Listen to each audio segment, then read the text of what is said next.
My name is Isaac. I'm 35 years old, and 6 months ago I was about to become another statistic. Another person missing on a lonely road, another unsolved case, another family wondering what happened to their loved one. I escaped that night on pure instinct and an improvised excuse. I don't know exactly what those people planned to do to me. Rob me, kidnap me, kill me, who knows? And honestly, I don't want to know. What I do know is that they faked an accident to lure me in, and that there were more of them hiding in the woods, waiting. It wasn't anything supernatural.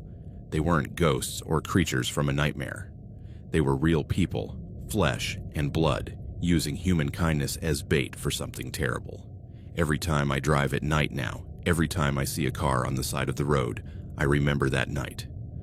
And I keep driving, because I learned that sometimes stopping to help can be the last thing you ever do. Let me tell you what happened. It was the last week of April, a Friday afternoon.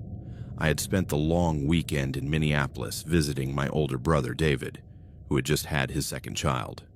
Being a good uncle, I had made the nearly 250-mile trip from my home in Madison, Wisconsin to meet my new niece. The weekend had been perfect. Time with family, beers with my brother, holding a baby who was too small and fragile and beautiful. But early Monday, I had to go back. Work was waiting for me, real responsibilities. So I packed my things, said goodbye to David and his family, and started the drive back around 4 in the afternoon. My original plan had been to leave earlier, to get to Madison before dark. But the goodbyes dragged on. My niece needed to be fed one last time. David insisted I eat something before I left. By the time I finally hit the road, it was almost 5. I wasn't too worried. The trip would take about 6 hours in normal traffic, maybe 5.5 if the road was clear. I would arrive home around 11 at night, tired but fine. I had made this trip dozens of times. I knew the route, I knew the stops, I knew every small town along the way. My car, a 2015 Toyota Camry that I had bought used 3 years ago, was in good condition. Full tank, tires inflated, oil recently changed. It was reliable, and I was a careful driver. There was no reason to worry.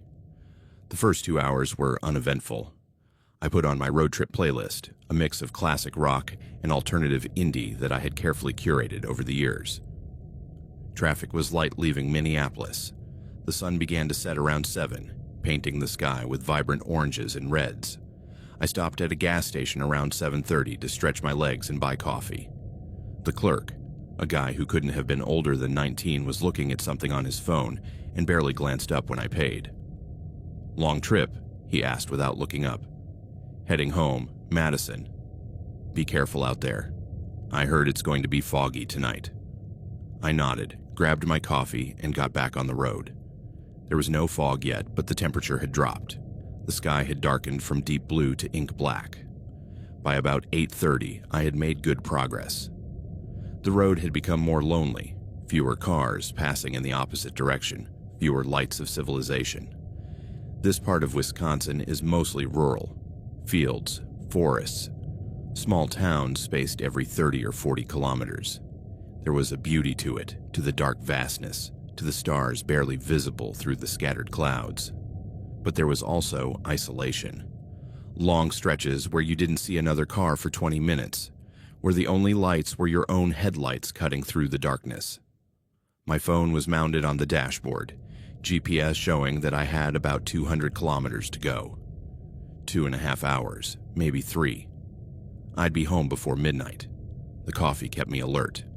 The music kept my spirits up. Everything was fine, until I saw the overturned car. It was 9:40 when my headlights illuminated something on the road ahead. At first, I wasn't sure what it was. A dark shape, a strange angle, something that shouldn't be there. I slowed down, squinting. The road at this point was straight. 2 lanes bordered by dense forest on both sides. There were no streetlights, no houses in sight, nothing but darkness and trees. Then I could see it clearly. A black SUV overturned on its side, partially blocking the right lane. The rear of the vehicle jutted into my lane, the taillights still on, flickering dimly. My pulse quickened. An accident. A recent accident based on the fact that the lights were still working. There could be people injured. I slowed down further, my eyes scanning the scene. There were figures next to the SUV. 3 people. One was crouched near the front of the vehicle. The other 2 were standing, one waving his arms at me in a universal gesture of needing help. My first instinct was to stop. Of course I should stop. These people needed help. They could be injured, in shock, needing someone to call 911.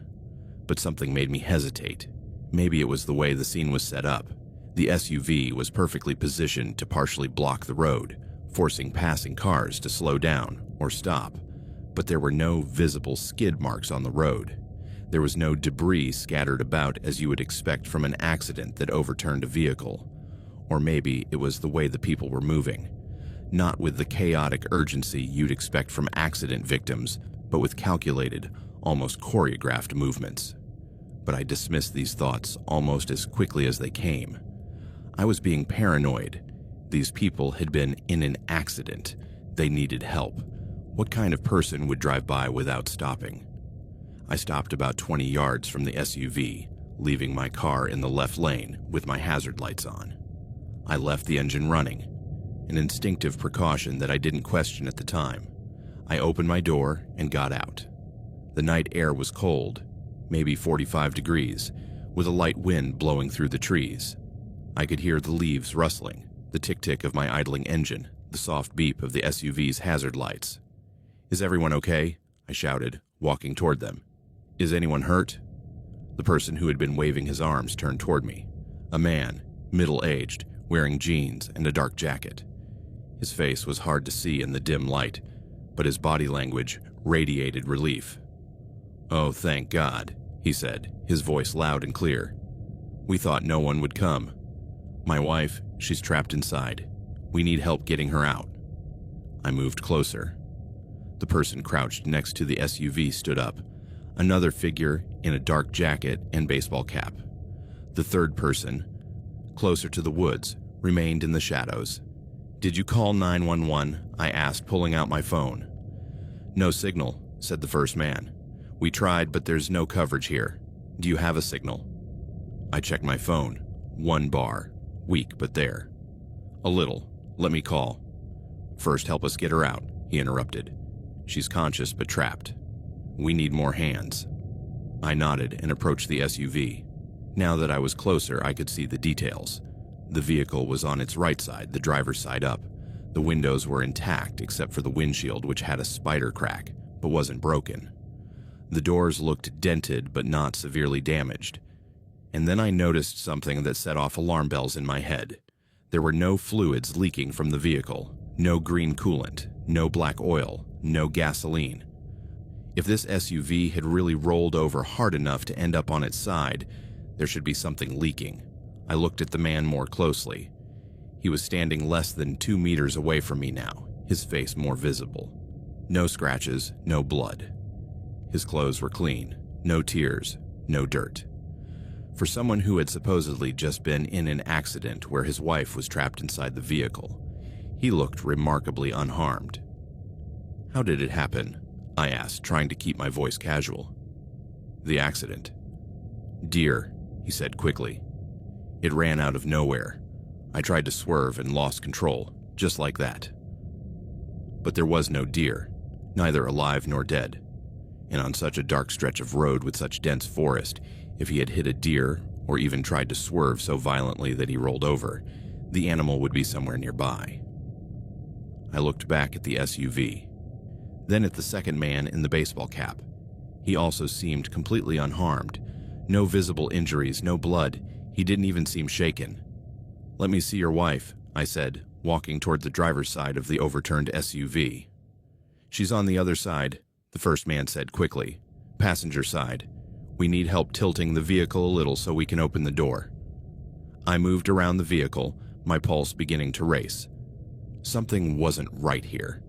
Something was very, very wrong. I looked through the windows of the SUV. The interior was dark, but I could see the shape. There was no one inside. The vehicle was completely empty. My blood ran cold. The SUV was empty.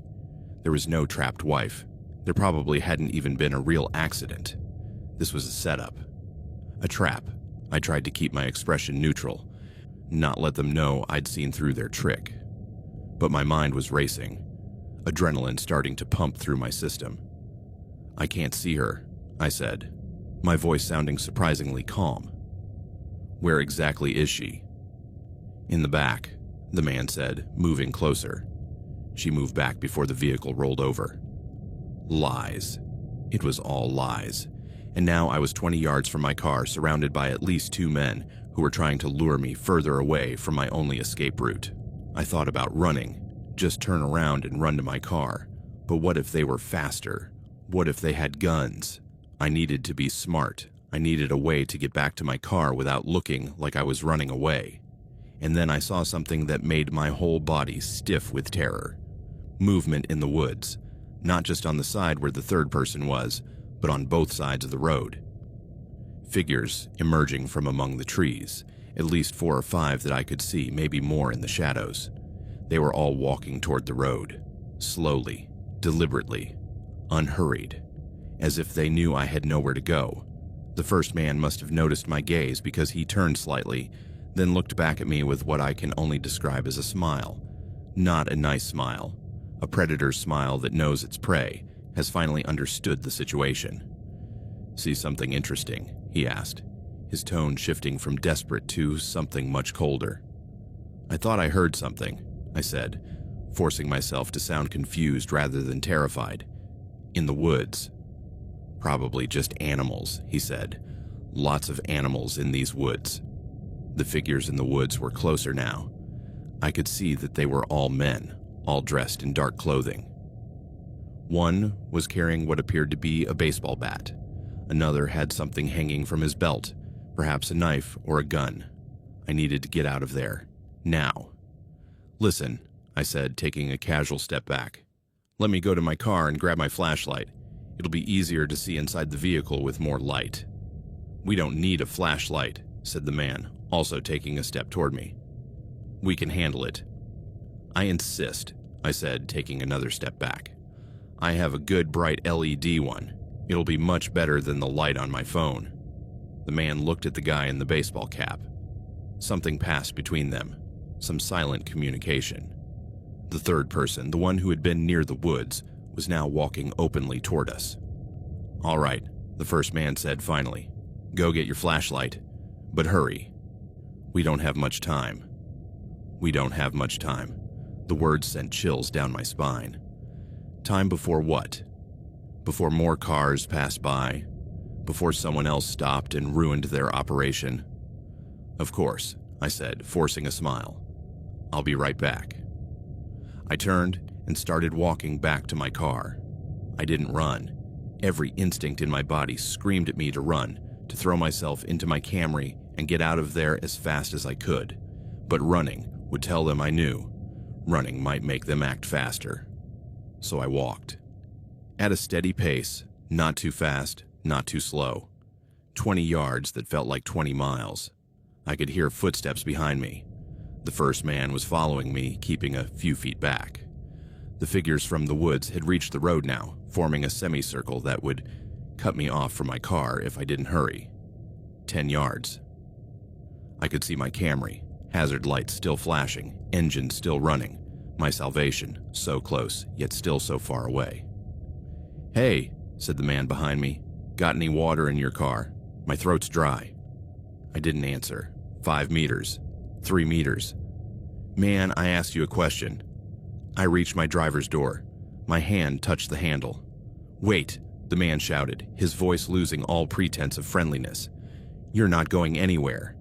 But I was already inside. I slammed the door shut, pressed the lock button, and put the car in drive. The man reached my door, pulling on the handle, banging on the window. "Open this damn door." I pressed the accelerator. The Camry lurched forward. In my side mirror, I could see all of them running now, at least 7 or 8 people, coming out of the woods and chasing my car. One threw something, maybe a rock or a stick, which bounced off my rear bumper. But they couldn't catch me. Not when I was going 60, 70, 80 miles per hour, away from that nightmare on the road. My hands were shaking on the steering wheel. My breath came in ragged gasps. I could feel tears of fear and relief running down my face. I had escaped. Barely, but I had escaped. I drove for a full 5 minutes before my brain could fully process what had just happened. 5 minutes of simply pressing the accelerator, putting as much distance as possible between myself and those people. Then I had to stop. I couldn't continue, not with my hands shaking so violently, my vision blurred by tears and adrenaline. I pulled over to the side of the road, turned on my hazard lights, and allowed myself to shake. What had they planned to do to me? The question ran through my head over and over again. Rob me? Probably. My wallet, my phone, my car. But there had been so many of them. 7 or 8 people for a simple robbery seemed excessive. Kidnapping, assault, murder. My mind didn't want to go there, but I had to consider the possibilities. I had read about schemes where gangs lured lone travelers into traps on rural roads.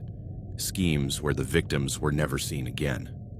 I took out my phone with trembling hands. I still had that one weak bar of signal. I dialed 911.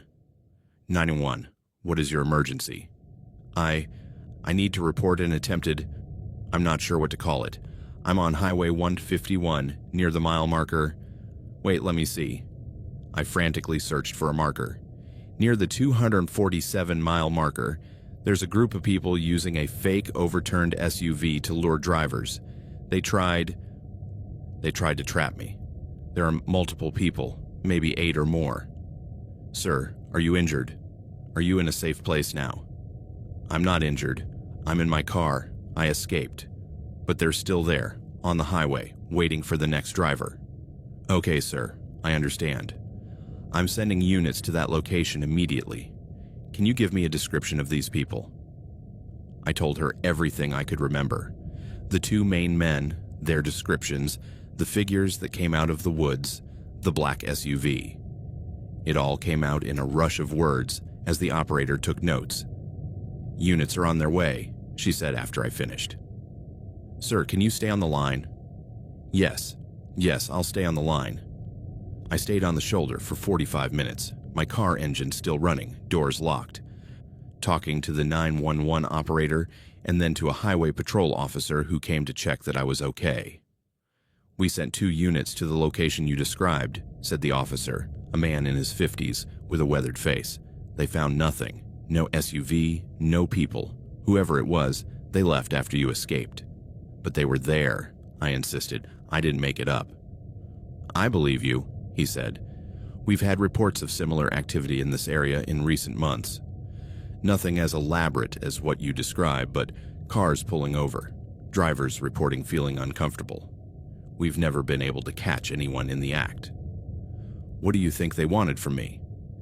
The officer hesitated, then said, Honestly, Mr. Chen, probably to steal your vehicle and any valuables you had. Maybe worse. It's hard to say. But you did the right thing by trusting your instincts and getting out of there. He gave me his card, took my full statement, and offered to escort me to the next town. I gladly accepted.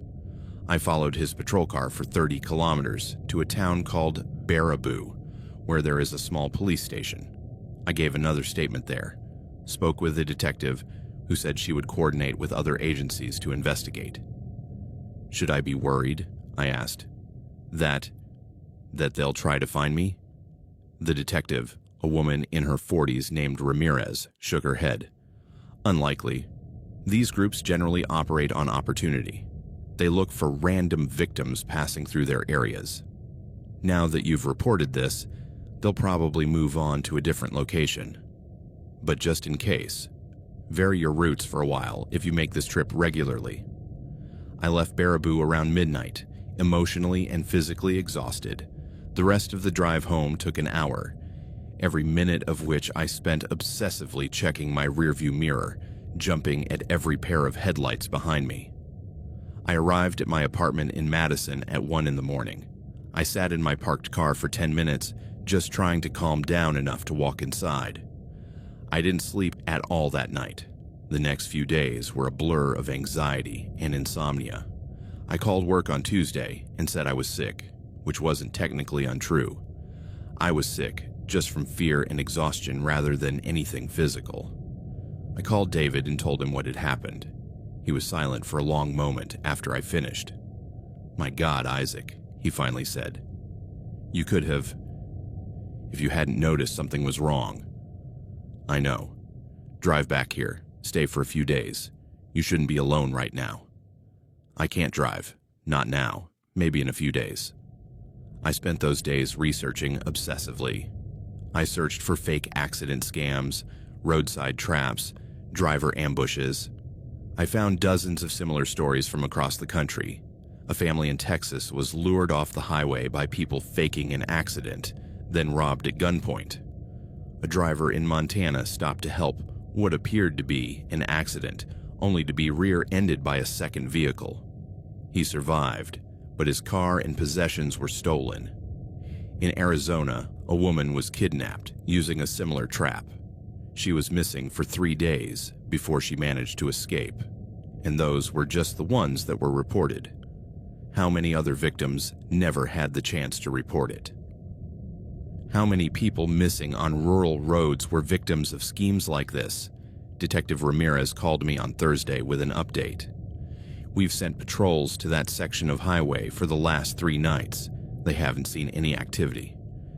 We also checked with other agencies in Wisconsin and neighboring states. There are several similar cases reported in the last 6 months, but no one has been arrested yet." "So they're still out there?" I asked. "Doing this to other people?" "They probably moved to a different area after your report. These groups are mobile, but we're alerting all highway patrols in the region. Hopefully we can catch someone." Hopefully. That didn't make me feel any better. A week passed before I could force myself to drive at night again. My boss had been understanding about the time off, but eventually I had to get back to work. My life couldn't stop because I was scared. The first time I drove at night was a short trip, just 10 minutes to the grocery store and back. My hands were sweaty on the steering wheel. My heart raced every time I saw a car on the side of the road. But I did it. And then I did it again. And again. Small steps to regain some sense of normalcy. 2 weeks after the incident, I finally made the trip back to Minneapolis for another visit. But this time, I planned it meticulously. I left at 7 in the morning, making sure I would arrive in broad daylight. I took a different route, one that had more traffic, more towns, less isolation. David greeted me at the door with a long hug. "I'm glad you're here. I'm glad you're okay." "Me too." We spent that weekend talking about the incident more than was probably healthy. David had 1,000 questions, and I had very few answers, but it helped to process it with someone who knew me well, who could see how much it had affected me. "You'll get through this," he assured me. "It'll take time, but you will. Just maybe avoid driving alone at night for a while, okay?" I plan to. The drive back to Madison was easier. Bright daylight, my brother calling me every hour to check on me, the highway full of cars, and life and normalcy. But when the sun started to set and I was still an hour from home, I felt that familiar fear creeping back in. Every shadow seemed threatening. Every car on the side of the road made me tense up. I forced myself to keep driving. I forced myself to be rational. The odds of something like that happening again were astronomically low, but those odds didn't matter, because it had happened. It had been real, and I knew it could happen again. It's been 6 months since that night on the road. 6 months of therapy, of occasional anxiety attacks, of slowly rebuilding my confidence in night driving. The people who tried to catch me were never caught. According to Detective Ramirez's latest update, reports of similar incidents ceased in that area after my report, suggesting that the group moved elsewhere or disbanded. But there were never any arrests, no identifications, no closure. That's the hard part. Knowing they're still out there, potentially doing the same thing to other people, and knowing that I can't do anything about it except share my story and hope it helps someone else avoid the same fate. I've learned important lessons since that night. First, trust your instincts. If something feels wrong, It probably is. Don't dismiss that feeling of alarm as paranoia. Your brain is noticing things that your conscious mind may not fully process. Second, it's okay not to stop. I know that sounds harsh. I know it contradicts everything we were taught about helping people in need.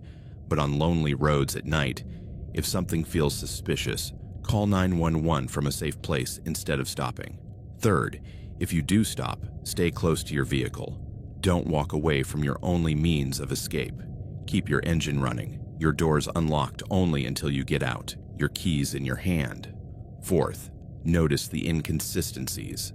There were no skid marks, no injuries, no fluids leaking from the vehicle. These were signs that something was wrong.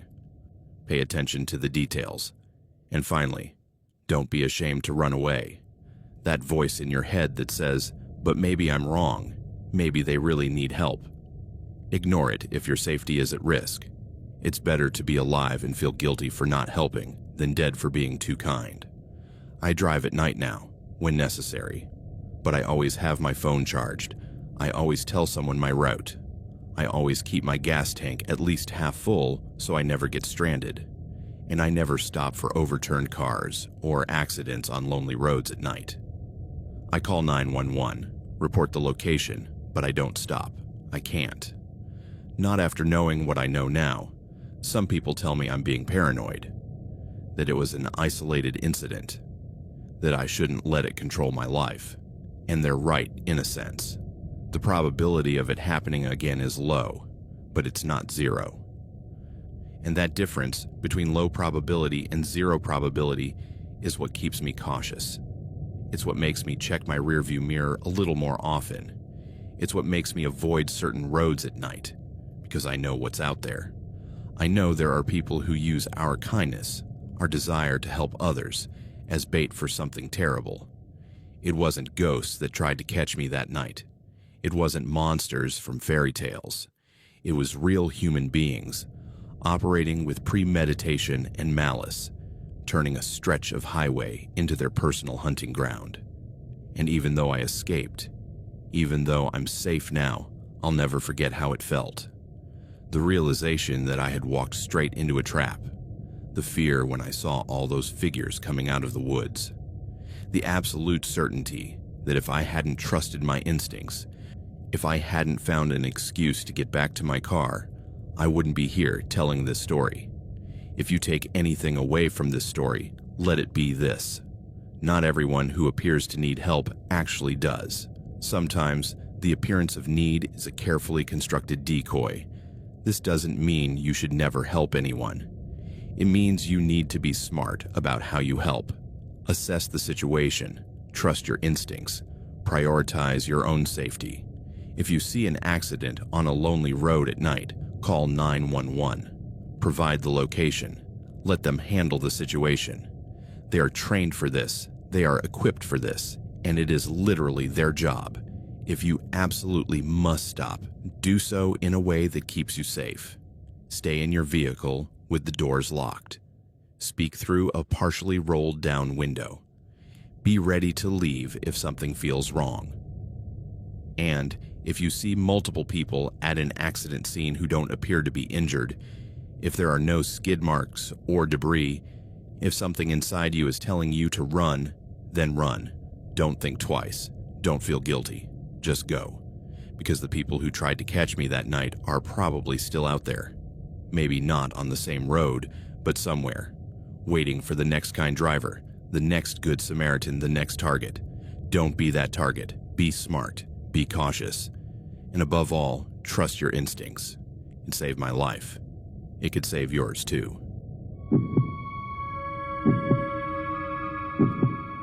My name is Ryan. I'm 31 years old, and 8 months ago I picked up a hitchhiker I should never have picked up. I still don't know who he was, what he wanted from me, or how he knew so much about my life, but I do know that if I hadn't trusted my instincts, if I hadn't found a clever way to escape, I probably wouldn't be here to tell this story. The police never found him. When I returned with the officers, he was gone. He just vanished, leaving only unanswered questions and a fear that still accompanies me every time I drive alone. He wasn't a ghost. He wasn't something supernatural.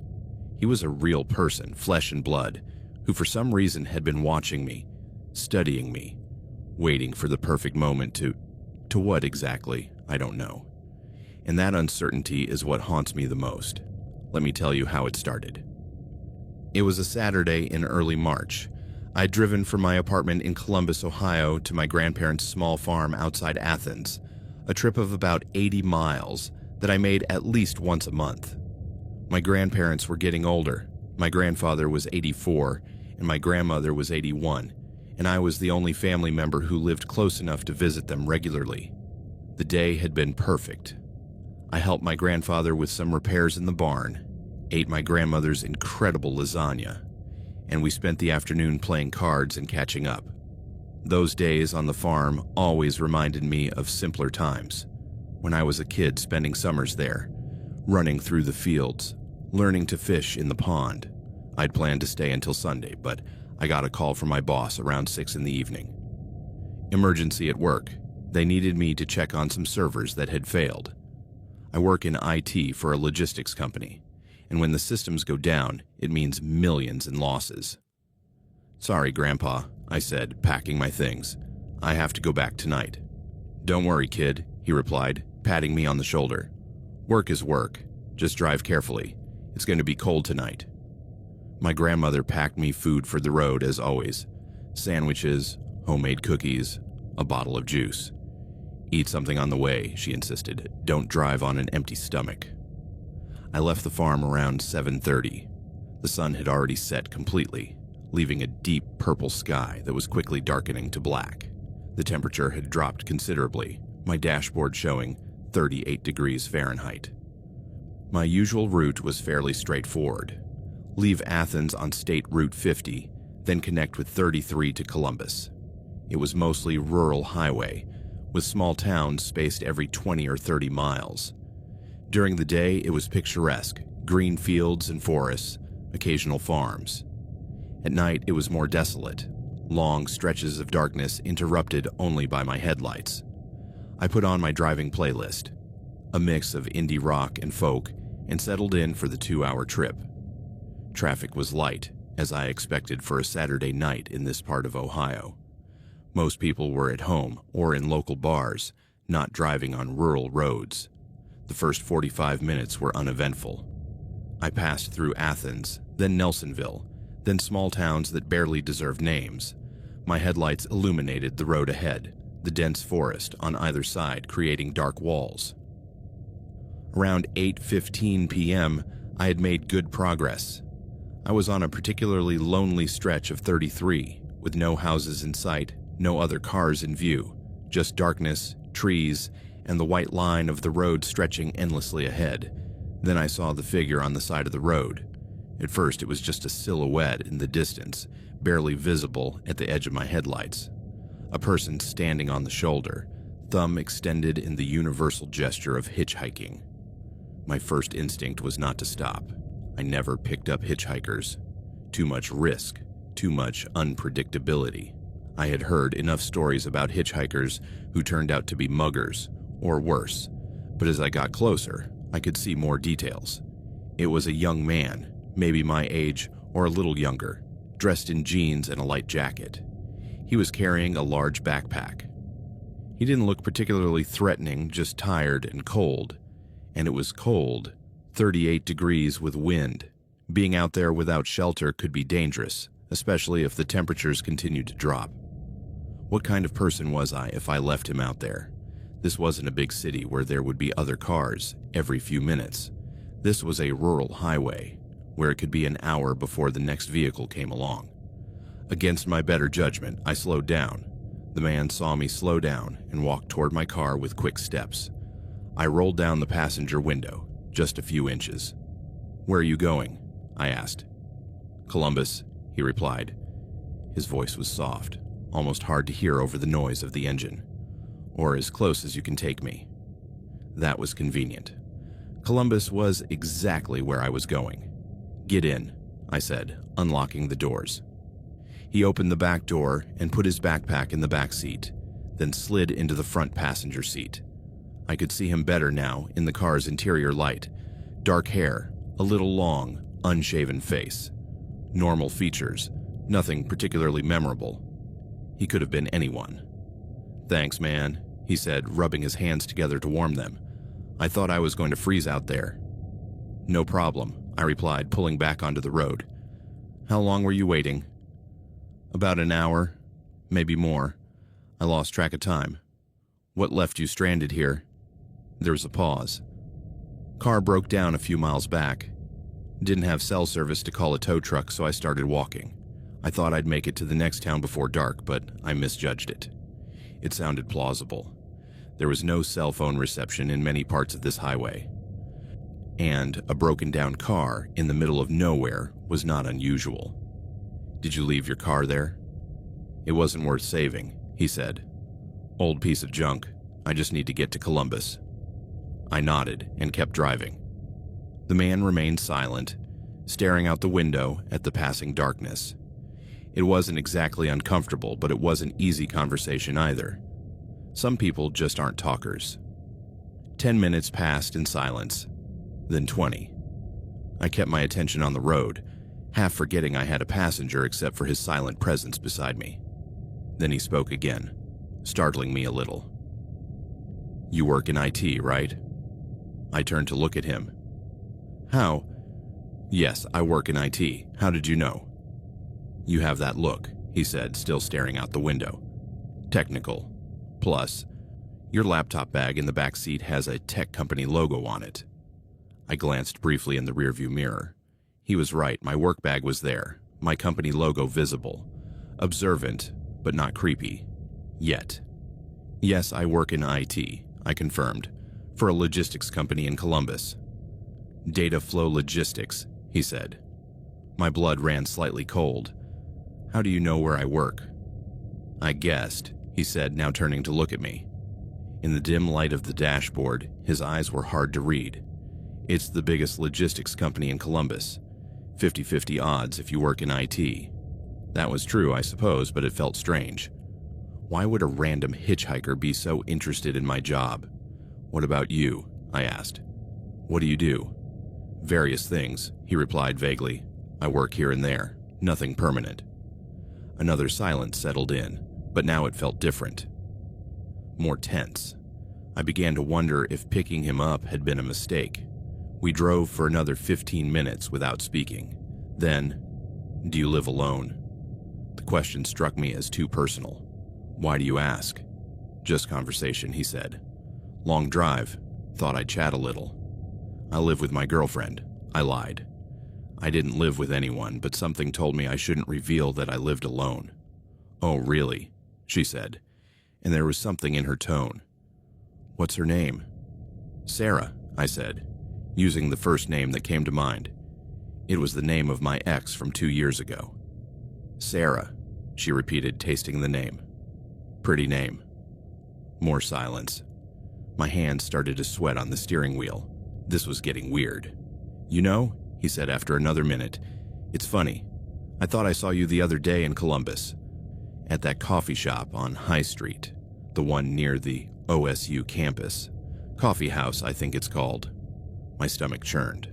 I went to that coffee shop all the time. At least 3 times a week. How did he know? "I go there sometimes," I admitted cautiously. "I thought it was you," he said. But I wasn't sure. "You always sit at the same table, right? The one in the corner by the window." "Yes, that was my favorite table. I always tried to get that table when I went there." "Have you been watching me?" I asked, my voice more tense now. "Watching you? No, man. I just recognized you, that's all. I go there too." But that didn't make sense. If he went there regularly, I would have noticed. The place wasn't that big, and he had just said he did odd jobs here and there, nothing permanent. How was he spending time in Columbus regularly if he was supposedly stranded without a car in the middle of nowhere? "Look," I said, "I don't want to be rude, but some of your questions are making me uncomfortable." "I'm sorry," he said, though he didn't sound particularly remorseful. I didn't mean to. I was just trying to be friendly. I decided I would drop him off at the next town we came to. I didn't care that Columbus was our shared destination. I wanted this guy out of my car, but the next town was about 20 miles away. And as I drove, he noticed more things. "Did you go see your grandparents today?" he asked casually after another 10 minutes of tense silence. My heart stopped. "What?" "Your grandparents. They have a farm near Athens, right? You go see them like once a month, usually on weekends." How? How the hell did he know that? "Who are you?" I demanded, my voice rising. "How do you know these things about me?" "Calm down," he said, but there was something in his tone now, something colder. "I just know things. People talk. Social media. It's not that hard to learn about someone if you pay attention." But I was careful with social media. Very careful. I never posted my location, never shared details about my routine. My Facebook profile was private. My Instagram had hardly any photos. "This is crazy," I said. "You shouldn't know any of this stuff." "But I do," she said simply. "I know a lot about you, Ryan." The way she said my name made my skin crawl. I hadn't told her my name. I'd never told her my name. "Stop the car," he said suddenly. "What?" "Stop the car. I want to show you something." "I'm not stopping the car in the middle of nowhere." "Then at least slow down, just for a second." I had no intention of doing that. Instead, I accelerated. I needed to get to a place with people, with lights, with safety. "Don't be stupid, Ryan," she said, her voice harder now. "I just want to show you something." She leaned back and started rummaging through her backpack. I could hear the sound of fabric rustling, metal clinking against metal. Every instinct in my body screamed at me not to look, to keep my eyes on the road. But I couldn't help myself. I glanced quickly in the rearview mirror, trying to see what he was pulling out of his backpack. I saw metal, something metallic sticking out of the partially open backpack. I couldn't see exactly what it was, but there were reddish-brown spots on the metal. Rust, maybe, or something worse. "You know what's funny?" he said, still rummaging through his backpack. "You follow the same pattern every time. Same coffee, same seat, same supermarket every Thursday night. Same trip to see your grandparents, usually the first Saturday of the month. Same route back." He was describing my life with perfect accuracy. Not just things he could have guessed or found online. Specific things that only someone who had been physically watching me would know. "You've been following me," I said, no longer a question. "For how long?" "Long enough," he replied. "Long enough to know you. Your habits, your routines, your weaknesses." His hands were still in the backpack, searching for something. And I knew with absolute certainty that whatever he was looking for, it wasn't something I wanted to see. I frantically scanned the road ahead, looking for any sign of civilization. Lights, houses, a gas station, anything. But there was only darkness, an empty road stretching endlessly ahead. How far was it to the next town? 10 miles, maybe 15. I could see a sign ahead lit up by my headlights. Lancaster, 25 miles. 12 miles. About 19 kilometers. 10 minutes at this speed. I could last 10 minutes. I just needed to keep him talking, keep him distracted. "What do you want from me?" I asked, trying to keep my voice calm. "Want?" He laughed, a joyless sound. "It's not about wanting. It's about opportunity. All those people driving alone on empty roads, so vulnerable, so trusting. People. Have I done this before? What do you think?" His hand finally came out of the backpack, but not with what I feared. Just a bottle of water. He uncapped it and took a long drink. Maybe I was being paranoid. Maybe that metal in his backpack was just tools, or camping gear, or something else innocent. But then I noticed something else. On his wrist, barely visible under the sleeve of his jacket, was a scratch. Recent, still a little red, as if he'd been in a fight or struggle. And on his cheek, also barely visible in the dim light, was what appeared to be a small smudge. It could be dirt, or it could be dried blood he hadn't completely cleaned off. "You know," he said, leaning back in his seat. Most people don't stop to pick up hitchhikers anymore. Too paranoid, too scared. But you did. Why do you think that was?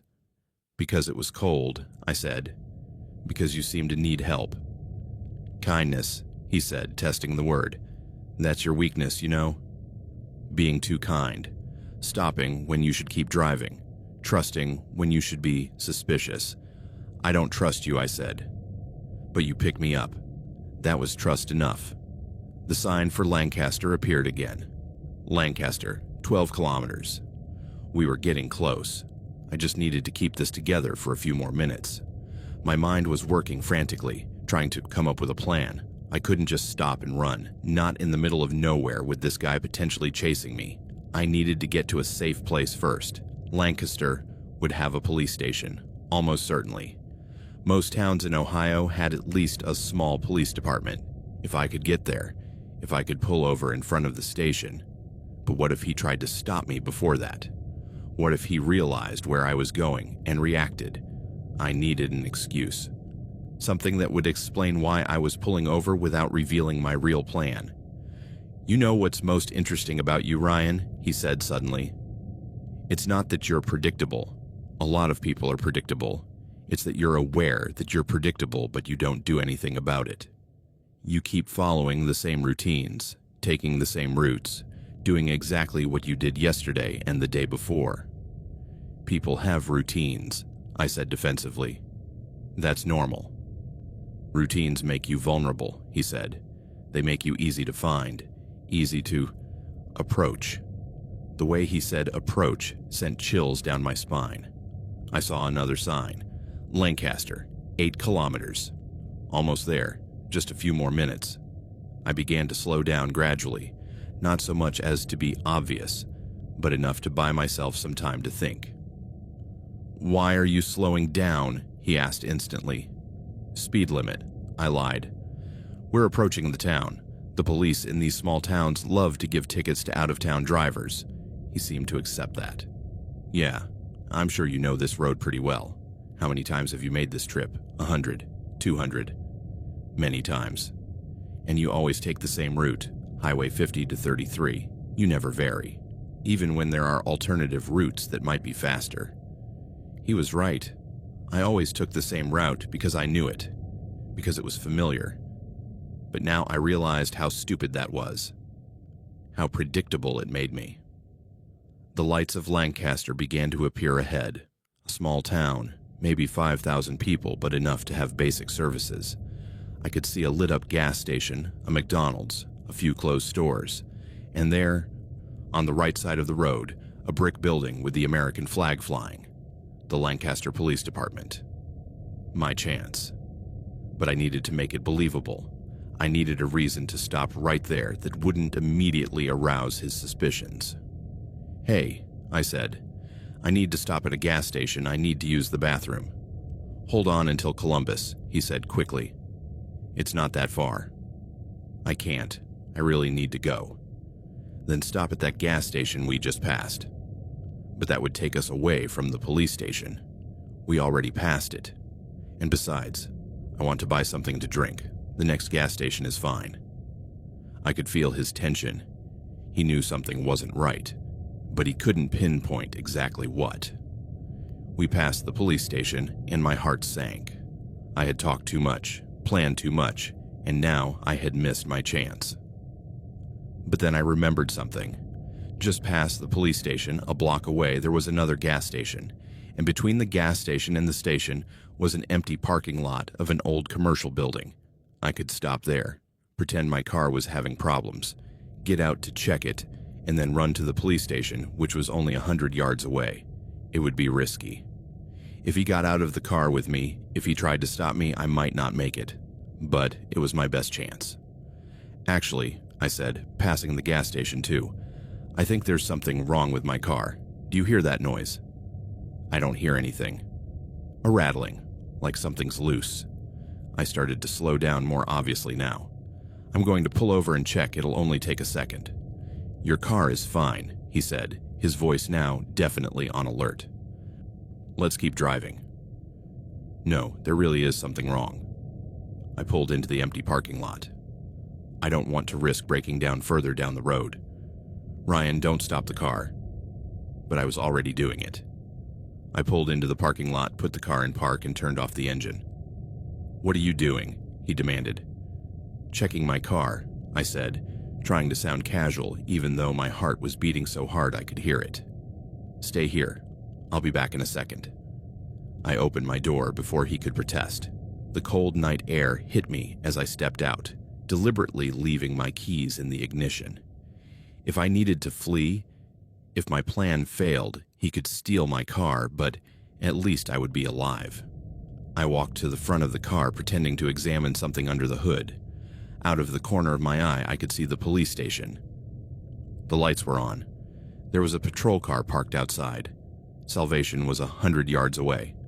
The passenger door opened. He was getting out too.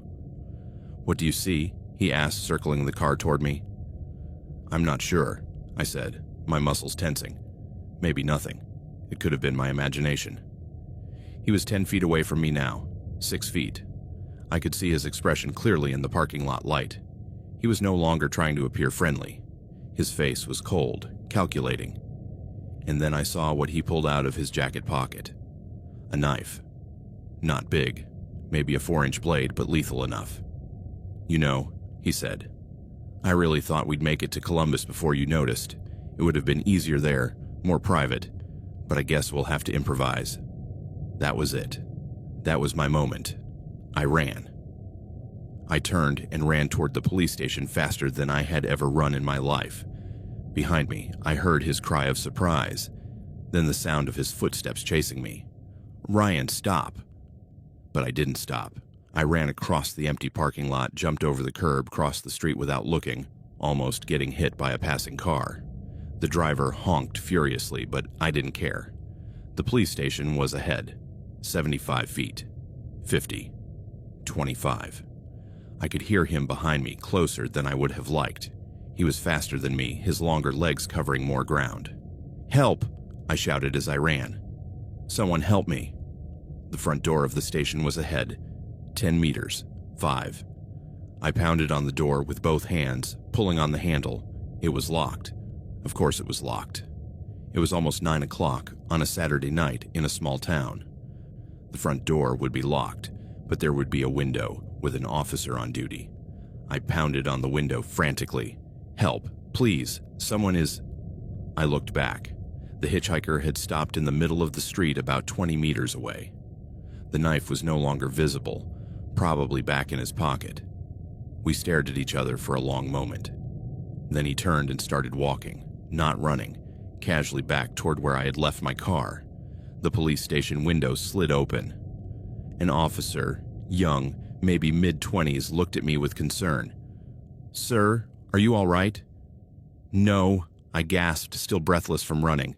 That man, I picked up a hitchhiker and he knew things about me, things he shouldn't know, and he had a knife, and... Calm down, sir. Breathe. Where is this man now? I pointed toward the parking lot. There. In my car. Or at least that's where he was. But as I pointed, I realized he wasn't there anymore. My Camry was parked exactly where I'd left it, but there was no sign of the hitchhiker. Not walking back toward it, not inside it, not anywhere around the parking lot. Where? The officer asked, squinting into the darkness. He was right there a second ago, I said, confused. Right there. The officer went out the side door, his hand on his gun. Stay here, he ordered. I watched as he crossed over to my car, his flashlight sweeping the area. He checked inside the car, around the car, the surrounding parking lot. Then he spoke into his radio, probably calling for backup. A few minutes later, 2 more patrol cars arrived. 3 officers combed the area, checking between nearby buildings, searching the woods at the edge of the parking lot. Nothing. They found nothing. No hitchhiker, no backpack, no sign that anyone else had been there except me. The senior officer, a sergeant in his 40s, approached me. Sir, we searched the entire area. There's no one there. But he was there, I insisted. In my car. I picked him up on Highway 33, maybe 40 miles back, and he started saying things. things about my life that he shouldn't know, and I saw a knife. Did you check your car, sir? Are there any of his belongings? Any evidence that someone was there? I walked over to my car with the sergeant. He opened the back door where the hitchhiker had put his backpack. Nothing. The back seat was empty. There was a backpack, I said weakly. A big backpack. He put it here when he got in. And now it's gone. He must have taken it when I ran. But that didn't make sense. He hadn't had time. From the moment I got out of the car until I arrived at the police station, maybe 30 seconds had passed. There was no way he could have had time to retrieve his backpack from the back seat, disappear from the area, and avoid being seen by 3 police officers. Unless there had never been a backpack. Unless none of this had been real. But no. It had been real. I had seen him, talked to him, seen the knife. Sir, the sergeant said gently, have you been drinking tonight? Taking any medication? No, I said. Nothing. I'm completely sober. When did you last eat? This afternoon, at my grandparents' house. And how far have you driven today? About 130 kilometers. But I'm not hallucinating, if that's what you're implying. There was a man in my car. The sergeant exchanged glances with the other officers. I could see the doubt in their eyes. Look, he said, we're going to take your full statement, and we're going to check if there are any cameras in this area that might have captured something. But sir, sometimes when people drive long distances, especially at night, especially when they're tired, their minds can play tricks on them. It wasn't a trick, I said, but even to my own ears it sounded weak. We spent the next hour at the station. I gave my full statement describing the hitchhiker in as much detail as I could remember. Dark hair, unshaven, dark jacket, jeans. But as I spoke, I realized how generic the description was. It could have been 1,000 different guys. They checked the security cameras from the neighboring commercial building. The footage showed my car pulling into the parking lot, showed me getting out, showed me running to the police station. But the angle didn't capture the passenger side of the car well enough to see definitively if anyone else had gotten out. We can't confirm or deny that anyone else was there based on this footage, the sergeant admitted. They found no fingerprints in my car except mine. They found no fibers, no hair, no physical evidence that anyone had been in the passenger seat. It was as if he had vanished into thin air. But I knew the truth. He had been real. The hitchhiker had been real. And somehow, he had escaped without a trace. I left the Lancaster police station around 11 o'clock at night, exhausted and confused. The sergeant had advised me to go home, get some rest, and call if I remembered any additional details. And sir, he had added, perhaps avoid picking up hitchhikers in the future. Even if it turns out it was your imagination, clearly the experience was traumatic for you. I drove the rest of the way to Columbus in a dazed fog. I kept checking my rearview mirror, hoping to see the hitchhiker standing by the side of the road again. But there was only darkness and empty highway. I arrived at my apartment shortly after midnight. I checked every room, every closet, under the bed, making sure I was alone. I locked all the doors and windows, but I couldn't sleep. I kept replaying it all in my mind, the conversation, the things he knew, the knife, his disappearance. Had it been real? Or had the stress of work, the long day, the nighttime drive created some elaborate hallucination? But no. I couldn't have imagined it all. The details were too specific. The knowledge about my life was too accurate. Unless it wasn't. Unless my brain had taken vague fears about privacy and security and manifested them in this menacing figure. I spent the next few days researching obsessively. I looked for reports of dangerous hitchhikers in Ohio. I looked for attacks on Highway 33. I looked for missing persons who might have picked up hitchhikers before disappearing. I found a few stories, but nothing that exactly matched my experience. No reports of a hitchhiker who knew personal information about his victims. No pattern of attacks in that area. A week after the incident, Detective Ramirez called me from the Lancaster station. Mr. Chen, I just wanted to follow up. We reviewed reports of missing persons in the area, checked with other departments about similar criminal activity.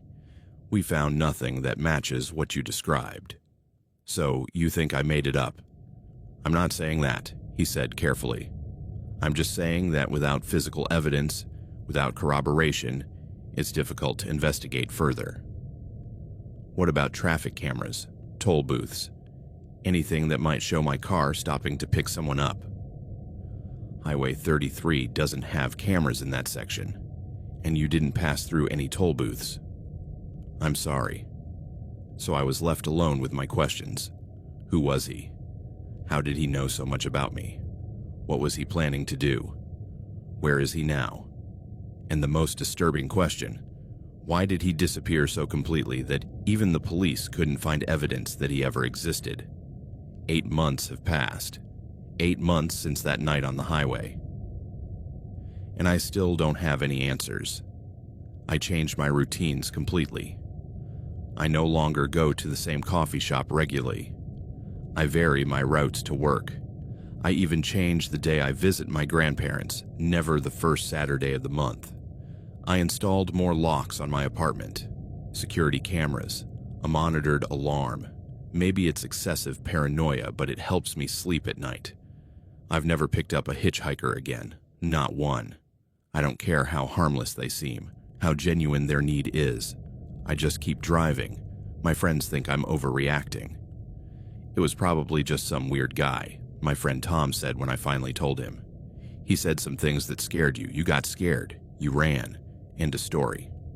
But it wasn't just some things. It was specific, personal information that someone could only have known if they had been watching me for weeks or months. And then there's the disappearance. I can't explain that. I can't explain how someone disappeared so completely in 30 seconds that 3 police officers couldn't find any trace of him. Sometimes I wonder if he was really in my car, if I somehow imagined it all. But I can't believe that. It was too real, too vivid. The explanation I can come up with, the one that makes the most sense, is this. Whoever he was a professional, not just a random hitchhiker, but someone who had done this before. Someone who knew how to observe targets without being noticed, how to disappear without leaving evidence, how to operate in the spaces between what the police can prove and what the victims know to be true. Maybe he had been following me for months, learning my patterns, waiting for the perfect moment. And that night, when he saw me driving alone on that dark road, he put himself in my path, knowing that my kindness would make me stop. And it almost worked. If I hadn't noticed the inconsistencies, if I hadn't trusted my instincts, if I hadn't thought of that last-minute plan to escape, what would have happened? I don't know.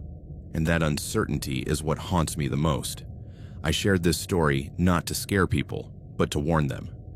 Because whoever he was, whether he was real or some manifestation of my own fears, the lessons are the same. First, your routines make you vulnerable. When you do the same things at the same times in the same places, you become predictable. And predictable means easy to observe, easy to study, easy to target. Second, your information is out there. No matter how careful you are with privacy, no matter how many security settings you activate, there are ways for certain people to learn about you. Social media, public records, simple observation, everything leaves traces. Third, trust your instincts. If something feels wrong, it probably is. Don't dismiss that feeling of unease as paranoia. Your brain is noticing things that your conscious mind may not fully process. And finally, about picking up hitchhikers. I know it sounds cruel. I know it contradicts the basic kindness we want to show other human beings.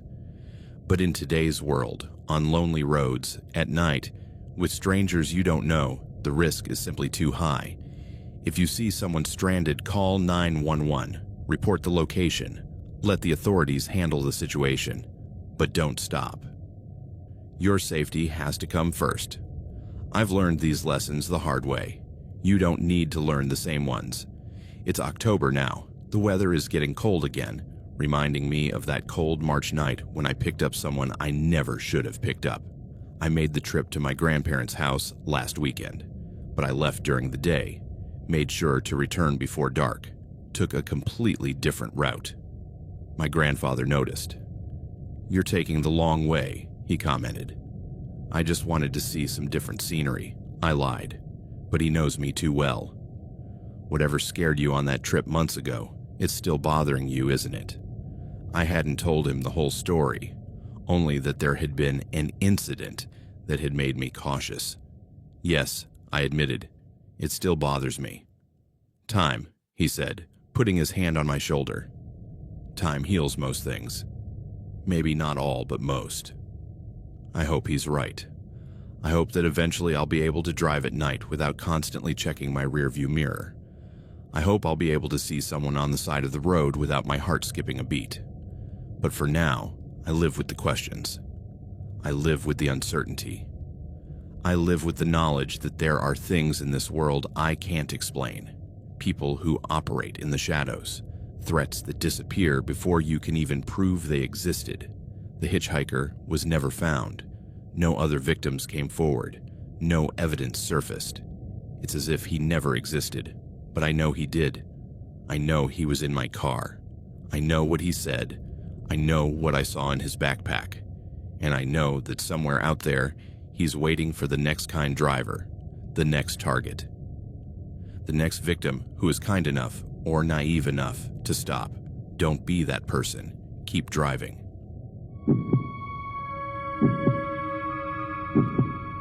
I thought it was that twinge of anxiety before an important exam, the sharp thud of your heart when a car skids slightly on a curve, or that tightness in your chest when walking alone at night on a poorly lit street.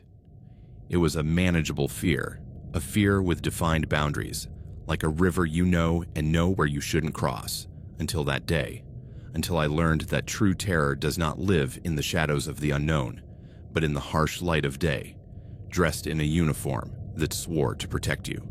I was returning from my mini vacation.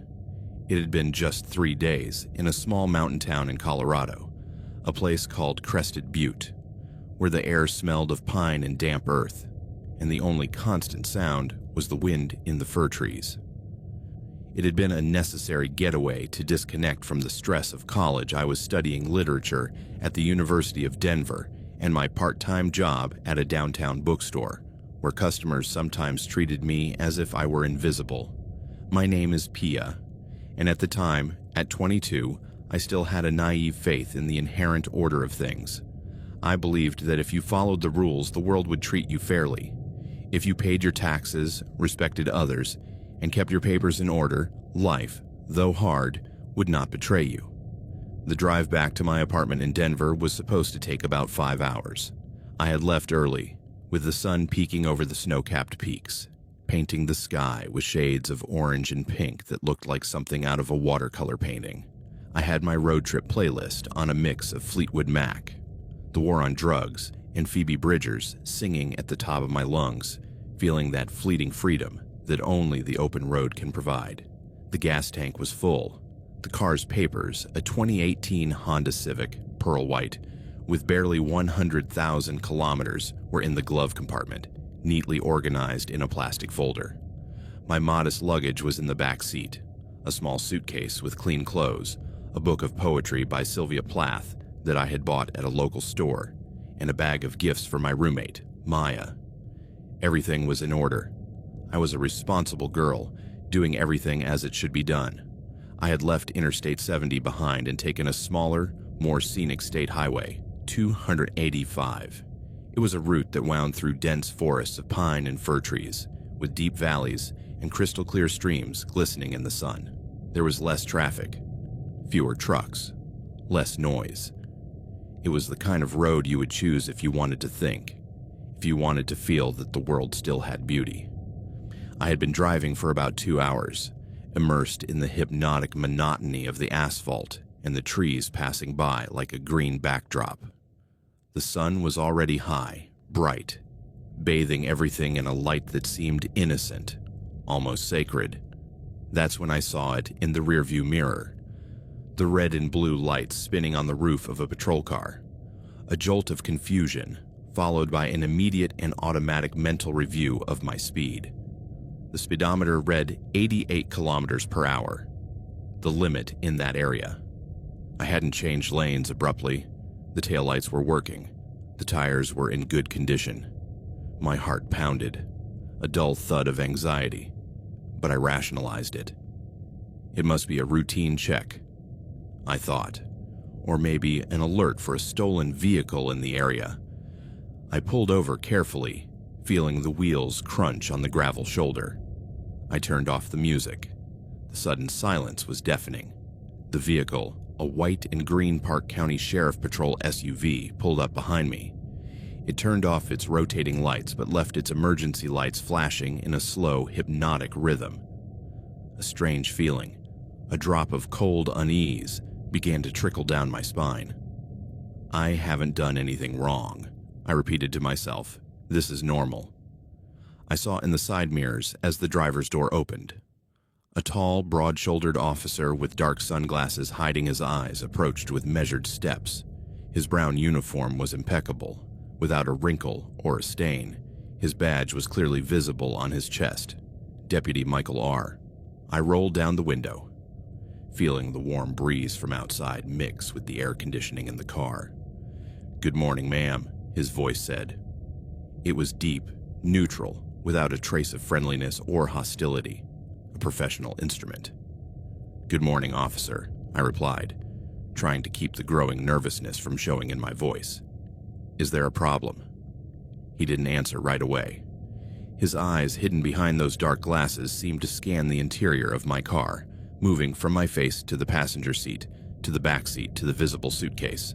"License and registration, please." I nodded quickly, too quickly. My hands trembled slightly as I opened the glove compartment and took out the documents. I handed them to him. His fingers, thick and hairy knuckles, brushed mine as he took them. A brief, impersonal contact, but one that made me shudder. He stood by the window, studying my documents. The silence stretched out, heavy and uncomfortable. All that could be heard was the purr of my car's engine and the whisper of the wind through the pine trees. "Pia," he finally said, reading my name. It wasn't a question. "Yes, officer." "Where are you headed today?" "Back to Denver, officer. I'm returning from a short vacation." I forced a smile, hoping that the normality of the situation would dispel my growing unease. "Alone?" His tone was casual, but I found the question intrusive. "Yes, alone." He nodded slowly. "Please, wait here for a moment." He turned and walked back to his patrol car. I watched him in the rearview mirror. He sat inside, presumably checking my information over the radio. Everything seemed procedural, standard. I took a deep breath, trying to calm myself. "Everything is fine. The papers are in order. I haven't broken any laws.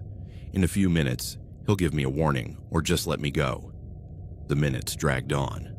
1, 2, 5. The anxiety began to turn into a twinge of real fear. Why is this taking so long? Was there something wrong with my record? A mistaken arrest warrant? A system error? My mind, now on high alert, began searching for logical reasons and couldn't find any. Then the patrol car door opened again. But this time it wasn't just the first officer who got out. The passenger, whom I hadn't paid much attention to, a younger, slimmer man with short hair and a stiff posture, also got out. He was younger, slimmer, but with the same impassive expression and the same sunglasses that turned their faces into impersonal masks. The two approached my car, flanking it. The first one stood at my window again. The second one stood right next to the passenger window, looking inside. My heart began to pound against my ribs. This wasn't normal. This wasn't a routine traffic stop. "Miss Pia," said the first officer, the one with the deep voice. He held my documents. "Can you step out of the vehicle, please?" The air caught in my lungs. "Step out? Why? Have I done something wrong?" "We just need to check something. It's standard procedure." His voice was flat, lacking the reassurance that should accompany such words. "Check what?" I insisted, feeling panic begin to climb my throat like a poisonous vine. Just get out of the vehicle, please." It wasn't a request, it was an order. The authority in his tone was absolute, undeniable. With hands shaking uncontrollably, I turned off the engine and opened the door. My legs buckled as I stood up. The sun, once comforting, now beat down on me with a harsh, violent light. The second officer approached, circling around the front of the car. They had us cornered between the car and their patrol car, on a deserted shoulder, with miles of forest on either side. "Can you open the trunk?" asked the first one. I nodded, not trusting my voice, and pressed the button. The second officer opened it and began rummaging through my suitcase, moving my underwear, my books, my toiletries kit with a meticulousness that seemed obscene to me. "What are you looking for?" I managed to ask, my voice barely a whisper. "Controlled substances, ma'am. This is an area known for trafficking," replied the officer in front of me, without taking his hidden gaze off me. I don't have any of that. I'm just a student." He didn't answer. The second officer slammed the trunk shut. "Nothing here, Mike," he said. Mike. Now I had a name. I don't know why, but that made it more real, more terrifying. Officer Mike nodded. "Okay. Now, we need to conduct a search of your person. Please turn your back to the vehicle." The world stopped. The buzzing of insects in the forest, the distant caw of a crow, the frantic beating of my own blood in my ears. It all merged into a high-pitched beep of pure terror. A personal search? No, that's not necessary. I haven't done anything. You have my papers. Everything is in order. It's standard procedure, he repeated like a robot. His partner moved closer, closing the space, increasing the pressure. "I refuse," I said with a strength I didn't know I had. "I do not consent to being searched. If you believe I have committed an offense, you can issue a ticket. I want to leave." That's when the mask of professionalism cracked, just a little, but it was enough for hell to peek through. Mike slowly removed his sunglasses. His eyes were a pale blue, cold as the ice on a lake in winter. There was no anger in them, not even impatience, only absolute determination, devoid of humanity. "This is not a request, miss," he said softly. "It is an order." Before I could react, before I could scream, run, or fight, his hands grabbed me. It was so fast, so brutal. The other officer, the younger one, lunged forward. They held my arms with a force that took my breath away, twisting them behind my back. A scream escaped my lips, a high-pitched, animalistic sound that I didn't recognize as my own. "Let me go! Help! Help!" I screamed, struggling with desperate force. But there was no one there, only the forest, a silent and indifferent witness. The road was empty in both directions. My own car, my refuge, was inches away, but as unreachable as the moon. "Shut up," growled the younger officer, bringing his face close to mine. His breath smelled of cheap coffee and mint. "Just cooperate, and this will be over soon." I didn't shut up. I kept fighting, screaming, but it was like wrestling with iron statues. They dragged me, literally dragged me away from the shoulder, through a strip of tall grass and weeds, toward the line of trees that bordered the road. The low branches whipped my face and arms. My shoes sank into the soft earth. Every gasp, every sob was an acknowledgement of my own utter vulnerability. We entered the dim light of the forest. Sunlight filtered through the canopy of pine trees, creating dancing patterns on the forest floor that, under any other circumstances, would have been beautiful. Now they were just kaleidoscopic splashes of surreal terror. They led me deeper in to a small clearing hidden from the road. There, they released me. I fell to my knees on the damp leaf litter, gasping, sobbing. "Please," I begged, looking into their hardened faces.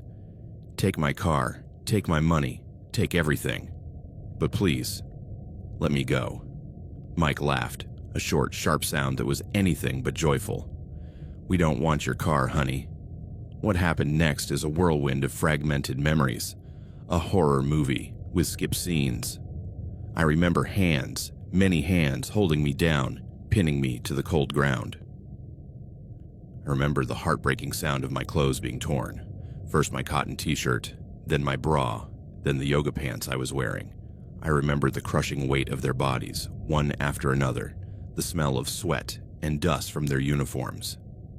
I remember the pain, a pain so sharp and profane that my mind couldn't process it, a pain that tore not only my body but my very being.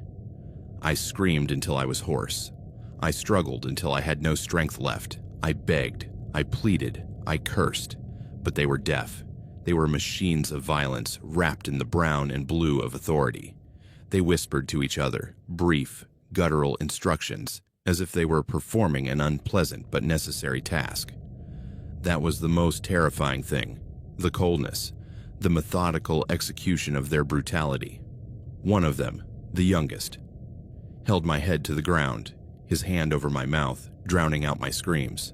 The other, Mike, was the first to rape me.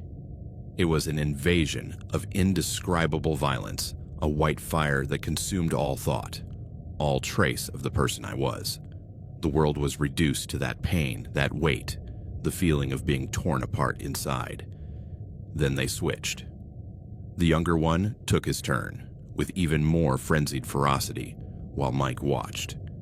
The pain intensified, branched out, became a constant in my new, horrible universe.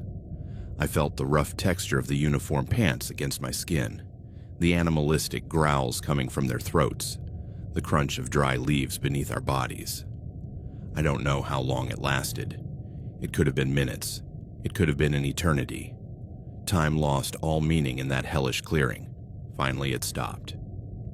The weight was lifted. I was gasping for breath, shaking violently, unable to move, unable to think.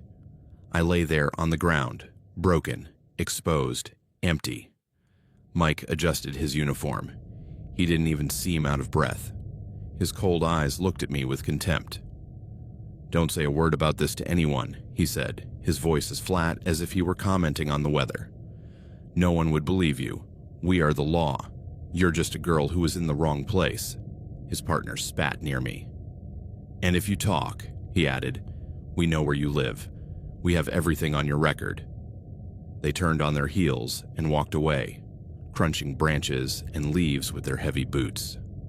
I listened to them walk away, their footsteps crunching until they disappeared, absorbed by the silence of the forest. I lay there, paralyzed for what seemed like an eternity. The pain was a living entity inside me, throbbing, agonizing. I felt a thick, damp heat between my legs, and when I finally, with superhuman effort, dared to touch myself, my fingers came back stained with bright, dark red. Blood. My blood. The shock began to subside, replaced by a horror so deep that I felt I was going mad. I had to get out of there. I had to escape. With a groan that came from the depths of my soul, I crawled away. I pushed my broken body forward, using the trees for support, each movement a new stab of pain. My clothes hung in tatters. My legs shook so violently that they could barely support me. I staggered out of the woods, blinded by the sun. The road was still empty. My car was still there, a relic of a life that was now over. I looked toward the patrol car. It was gone. They were gone. They had done this to me and then simply left, as if nothing had happened. Walking the few yards from the edge of the woods to my car was the longest journey of my life. Every step was torture. I opened the driver's door and collapsed into the seat, a new stream of blood staining the light-colored fabric. The pain of sitting down was so intense that I saw black spots dancing before my eyes. I shook uncontrollably, nauseous, cold to the bone. I looked at the steering wheel. I had to leave. I had to get away from that place. With hands that didn't feel like my own, I started the engine. The familiar sound gave me a tiny anchor in the crumbling reality. I pressed the accelerator and the car moved, merging back onto the highway. I drove. I don't know for how long. I don't know how fast. Tears clouded my vision. I wiped them away with the back of my hand and they filled up again. The pain was constant, a brutal reminder of what had just happened. I could feel warm blood soaking through my torn pants, running down my legs, sticky. Every bump in the road was agony. Breathing was agony. Existing was agony. I passed small towns, gas stations, lookout points. I couldn't stop. I couldn't trust anyone. Mike's words echoed in my head. "We are the law. No one would believe you." Who would help me? Another officer. A citizen who would believe that a deranged girl was making up stories. Fear was a steel cage around my will. But the pain was getting worse. The blood loss was making me dizzy. I knew, in some remote corner of my consciousness, that if I didn't get help, I would bleed to death in that car, on that never-ending highway. I don't know what made me take the exit for a hospital. Perhaps it was my survival instinct, that last tenuous thread keeping me alive. I followed the green and white signs automatically, like a zombie. I parked the car haphazardly in the parking lot of St. Luke's Community Hospital. I turned off the engine. The stillness was terrifying. I looked at myself in the rearview mirror. I didn't recognize the person staring back at me. My face was pale and dirty, with scratch marks, my eyes swollen and empty. My hair was tangled with leaves and dirt. With one last effort, I opened the door and got out. Walking was almost impossible. I shuffled across the parking lot, feeling blood run down my legs and drip onto the hot asphalt. I pushed open the heavy glass doors of the emergency room lobby. The fluorescent light was merciless. The smell of antiseptic hit me. People sat in plastic chairs. A child was crying. A nurse was at the reception desk. All eyes turned to me. It must have been a dantesque sight. A young woman with torn clothes covered in dirt and dried blood walking like the living dead, with a trail of crimson drops marking my path from the entrance. I made my way to the counter. The nurse, a middle-aged woman with glasses, looked at me, and her professional expression broke into pure horror. "Help," I managed to whisper, my voice just a trickle of air. "Please." I don't remember falling. I only remember the feeling of the ground rising to meet me. A brief relief before darkness closed in on me like the waters of a deep lake. My next awareness was fragmentary, a jumbled puzzle of sensations. The white ceiling of a room rushing past me. The ceiling lights like shooting stars. Urgent, distorted voices. Massive blood loss. Severe, blunt trauma to the pelvic region. Internal tears in the rectum and vagina. We need an operating room now. The cold metal of the operating table against my skin. A mask over my face. And then nothingness. A blessed void. Free of pain. Free of memory. Free of myself. I remember nothing else from that night, nor from the days that followed. My mind, in an act of pure mercy, flipped the switches. The horror had been so absolute that my consciousness simply gave up. I woke up in a hospital room, soft and quiet. The light was dim, filtering through a Venetian blind. I felt a dull, generalized pain, a distant echo of the storm that had ravaged my body. I was hooked up to IVs, to wires, to a machine that monitored my vital signs with a low, steady beep. A nurse came in and, seeing my eyes open, smiled gently. "Welcome back, Pia." Tears filled my eyes, silent, relentless. They were not tears of relief, nor of gratitude. They were tears for the person who had died in that clearing in the woods. They were tears for the innocents that had been murdered. They were tears for the journey of pain that had just begun, a journey that I knew at that moment would not end when I was discharged from the hospital.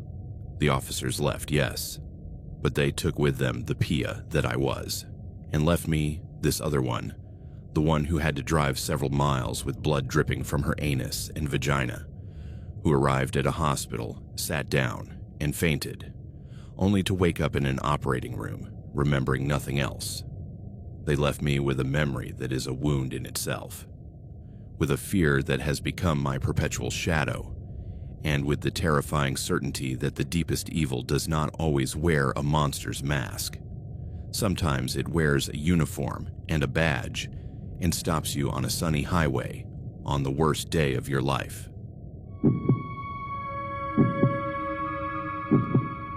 Hi, I'm Maya, Today, I want to tell you a story that happened to me a few years ago in some forgotten corner of the United States, on the outskirts of a small town in the Midwest.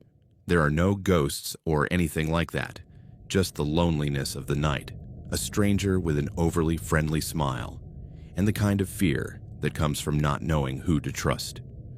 It all started on an autumn afternoon, one of those afternoons when the sun sets early and the air smells of dry leaves and something indefinable, like the prelude to a harsh winter. It was late October, specifically Friday the 27th, a date that remains etched in my memory for reasons you will soon understand. I was 28 at the time, having just moved to a college town in Nebraska for a new job as a freelance editor. Lincoln, to be exact, a city I was still getting to know, with its tree-lined streets and coffee shops where college students spent hours studying or pretending to study. My apartment was a small studio on the third floor of an old but charming building in the Haymarket neighborhood, with windows overlooking a quiet street where the trees were losing their last golden leaves. It wasn't my first time on the road alone. I grew up in a small town in Iowa, a place called Winterset that you've probably never heard of, where distances are measured in hours of driving rather than miles. My family still lived there, in the same two-story house with the worn porch where I had spent my entire childhood. My mother, a practical woman who had worked for 30 years as a nurse at the county hospital. My father, a quiet man who had been a mechanic before retiring, now spent his days fixing up the yard and complaining about the weather.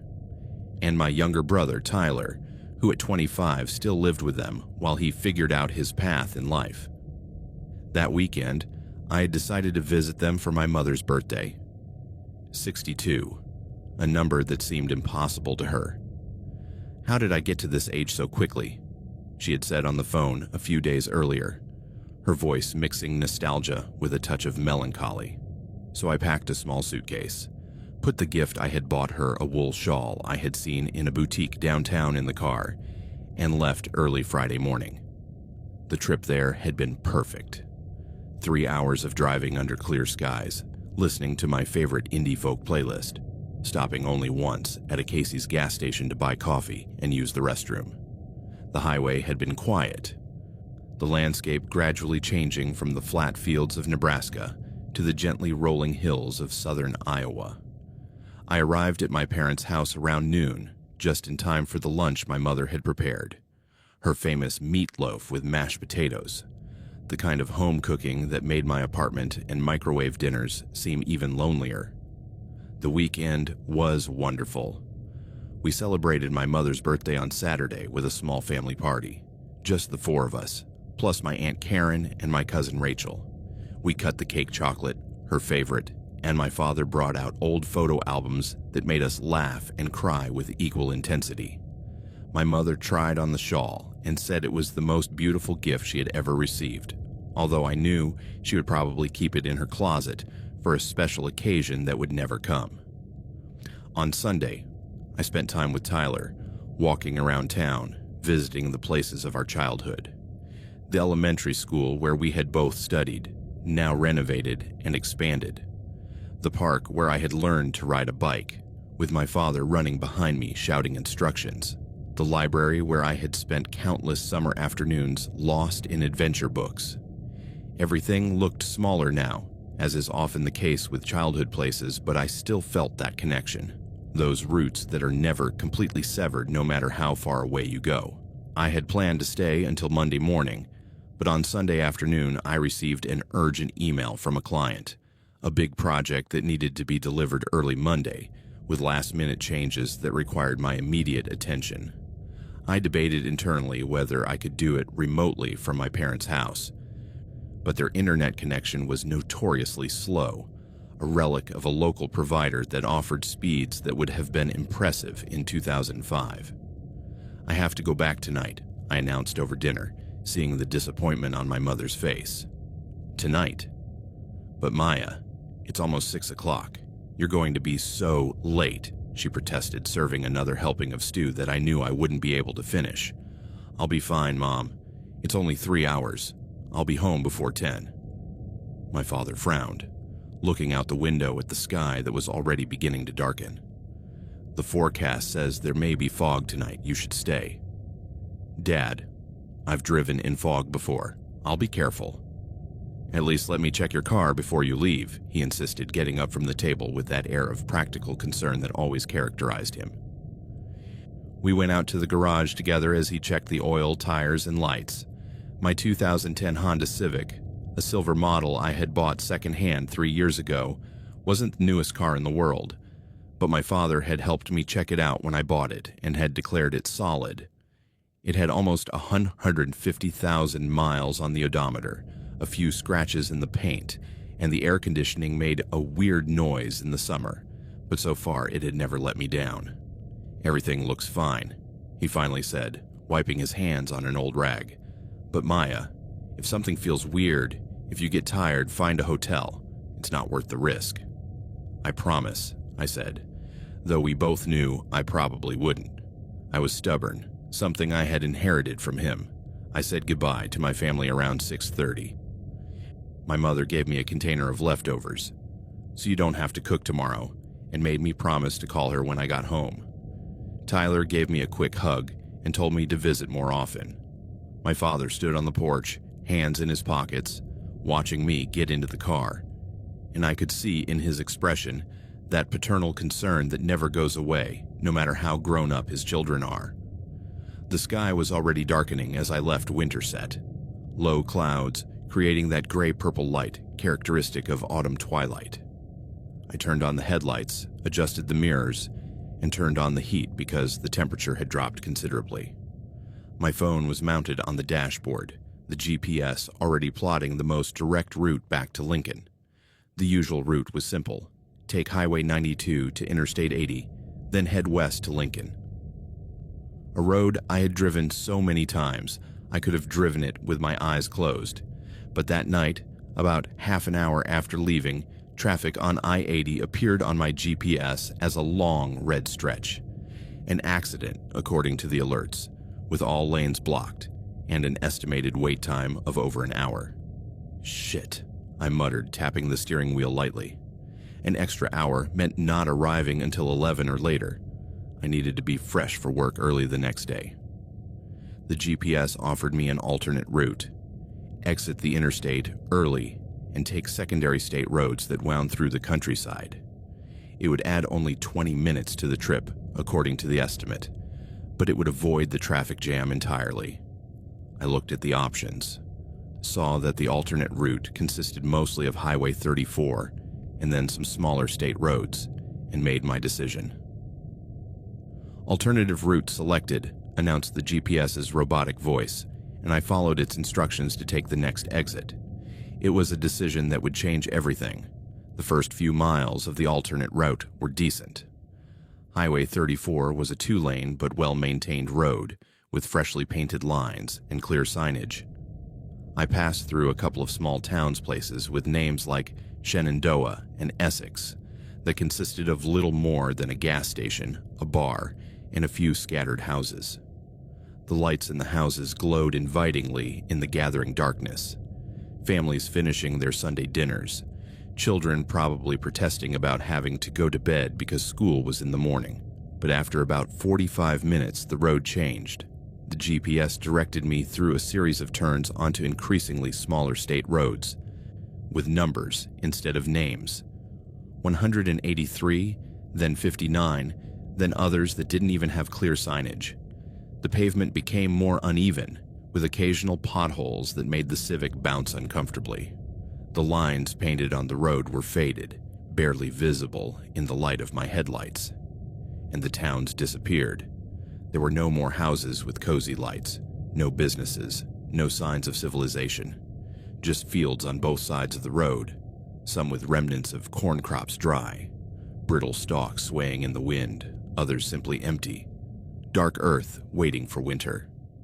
Occasionally, I passed an abandoned silo or a half-collapsed barn, ghostly structures that seemed to be watching over the empty road. The sky grew completely dark.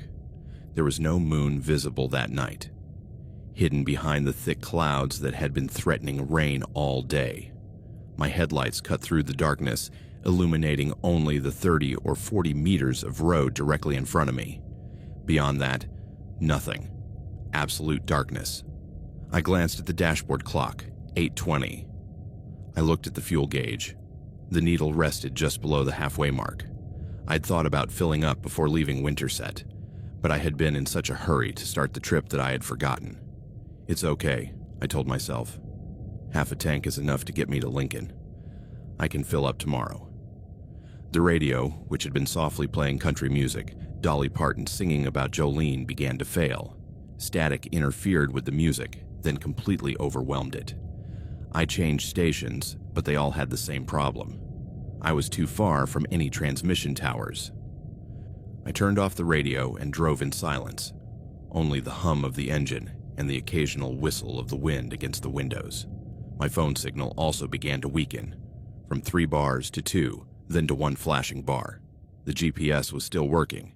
It used downloaded data, but real-time updates on traffic and road conditions stopped appearing. That's when I began to feel the first twinge of unease. It wasn't fear yet, just a sense of being too isolated, too far from any help if something went wrong. Minutes passed without seeing another car. 5 minutes, 10, 15. The road was mine alone, a ribbon of dark asphalt stretching endlessly ahead. "Don't be dramatic, Maya," I said aloud, my voice sounding strangely loud in the silence of the car. "It's just a road. You'll be in Lincoln in less than 2 hours." But then, at 8:45, the engine started making a strange noise. A cough, soft at first, then more insistent. The fuel gauge needle, which had been hovering just below the halfway mark, suddenly dropped to 1/4, then to almost empty. "No, no, no," I whispered, gently pressing the accelerator. The engine responded, but the noise continued. The needle kept falling. I looked around desperately, searching for any sign of a gas station, a town, anything, but there was only darkness and empty fields.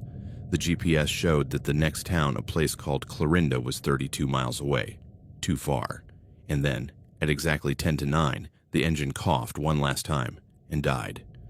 The Civic gradually lost speed, and I steered it to the shoulder before it came to a complete stop. I turned off the lights to save battery power and sat there in the middle of nowhere, feeling my heart beat faster and faster. The silence was deafening. In the city, there is always background noise traffic, voices, music in the distance. Here, there was nothing, just the wind whispering through the dry cornstalks in the adjacent field, and occasionally, the distant hoot of an owl or the distant bark of a dog. I tried to start the engine again. I turned the key, heard the engine try to start, but there was no fuel. The gauge was completely empty.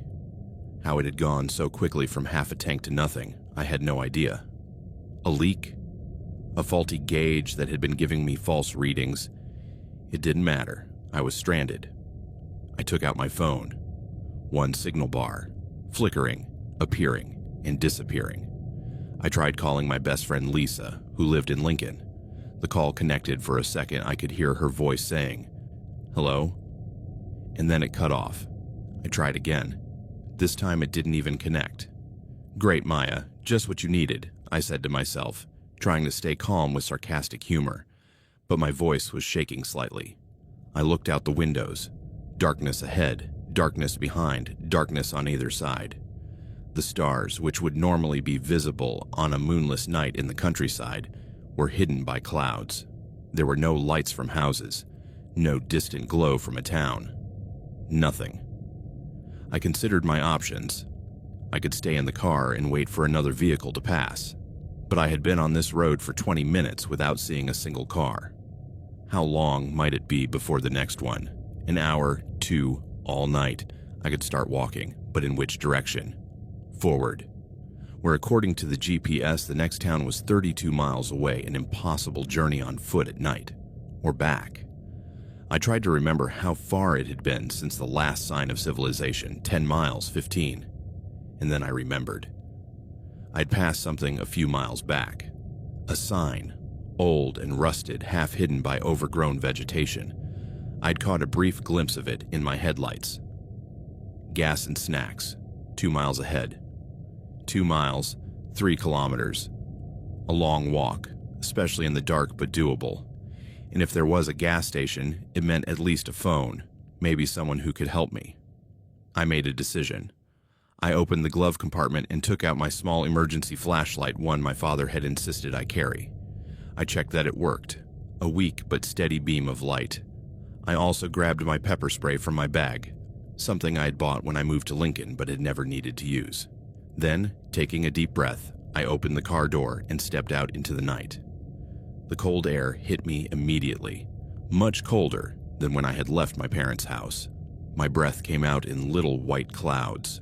The wind was blowing steadily, not strongly, but persistently, bringing with it that characteristic late autumn smell: damp earth, decaying vegetation, the prelude to winter. I closed the car door, but didn't lock it. If anyone wanted to steal my old Civic, go ahead. There was nothing of value inside anyway, just the GPS mounted on the dashboard and my mother's leftover food container in the back seat. I put the keys in my pocket and started walking. The road stretched out in front of me, a dark line against the slightly less dark clouded sky. I walked along the shoulder, my flashlight illuminating only a few feet ahead. On either side, cornfields stretched into the darkness, the dry stalks whispering and rustling in the wind like conspiring voices. Each step felt like a small victory against the fear that threatened to paralyze me. My sneakers, old Converse that were probably not the best choice for a nighttime walk, crunched on the gravel of the shoulder. I was wearing only jeans, a t-shirt, and a light denim jacket, clothing perfectly suited for a heated car trip, but insufficient for a cold autumn night. After 10 minutes of walking, I began to wonder if I had made the right decision. There was no sign of the gas station. What if the sign was old, a relic of a business that had closed years ago? What if I was walking toward nothing? But I kept going. The alternative, staying in the car all night, was not acceptable. The landscape was monotonous in its emptiness, field after field, occasionally interrupted by a rickety fence or a lone tree. I passed a rusty mailbox, hanging at a strange angle from a rotten post, its little door open and empty like a screaming mouth. A few yards ahead, the remains of what had once been a house, only the foundation and part of a brick chimney remained, the rest consumed by time, or perhaps by fire. 20 minutes. 30. My legs were starting to tire, my feet hurt in my unsuitable sneakers. The cold had gotten into my bones despite the walk. I began to fear that I had misjudged the distance, that the sign had said 12 miles instead of 2 miles, that I would walk all night without finding anything. And then, after what my phone clock said had been 37 minutes but felt like hours, I saw a light in the distance. At first I thought it was the headlights of an approaching car, and a wave of relief washed over me. But the light didn't move. It was stationary, a dim but steady glow against the darkness. I quickened my pace, the flashlight bouncing with my hurried walk. The light grew brighter as I got closer, and I could begin to make out shapes. A low building, gas pumps, a sign, the gas station. Never in my life had I been so happy to see an old, run-down gas station. As I drew nearer, I could see more details under the ghostly glow of a neon sign that flickered erratically. Gas and snacks. Open 24/7. The neon was that sickly blue-green color that had been popular in the 70s or 80s, and several of the letters were flickering or completely out, so it actually said Ga and Sna, Op in 27. The building was small, made of faded wood that might once have been painted white but was now a dirty gray. A large window in the front revealed the interior lit by a yellowish light bulb hanging from the ceiling. Through the dirty glass, I could see shelves with products, a counter, and a figure moving around inside. There were 2 gas pumps outside, old mechanical models with prices still in cents instead of dollars. One of them had the hose hanging limply like a dead snake, the metal of the dispenser rusted and stained. The others seemed to be in better condition, but only barely. There were no other vehicles in the small gravel parking lot in front of the station. There were no lights in the distance to indicate other houses or businesses. This gas station was a lonely outpost of civilization in a sea of rural darkness. I approached the door, and an old bell tinkled as I pushed it open. The sound was metallic, jarring, like something from a low-budget horror movie. But at that moment, the most horrible sound in the world wouldn't have stopped me. I was cold, tired, and desperate for help. The interior of the station was like stepping back in time. Metal shelves were filled with dust-covered products, bags of potato chips that looked like they were years old, boxes of gum with designs I hadn't seen since my childhood, cans of soda from brands I thought were extinct. There was a rotating display with faded postcards showing beautiful Nebraska scenery, although none of the images seemed to be of any place I had ever seen. A calendar hung on the wall behind the counter, still showing 2015, with a picture of a golden puppy that had faded to the point of being almost ghostly. And behind the counter, there was a man. My first impression of him was his size. He was large, not fat, but solid, with the kind of build that comes from years of physical labor. He was probably in his 50s or early 60s, with a thick gray beard that looked like it hadn't been trimmed in months. His hair, also gray, was long and unkempt, falling over his ears. He wore dark grease-stained denim overalls, and underneath, a white t-shirt that had once been white but was now a dirty gray. His eyes looked at me when I entered, small and dark under thick eyebrows. He didn't blink immediately, just sized me up, looking me up and down in a way that made me aware of how disheveled I must look after the walk hair tousled, cheeks probably red from the cold and exertion, jeans stained with mud from the roadside. "Good evening," he finally said, his voice hoarse as if he didn't use it much. Each word sounded as if he had to drag it from somewhere deep in his throat.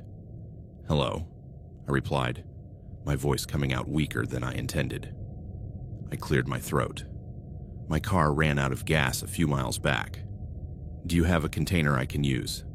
I can pay for the gas in the container." He didn't respond immediately.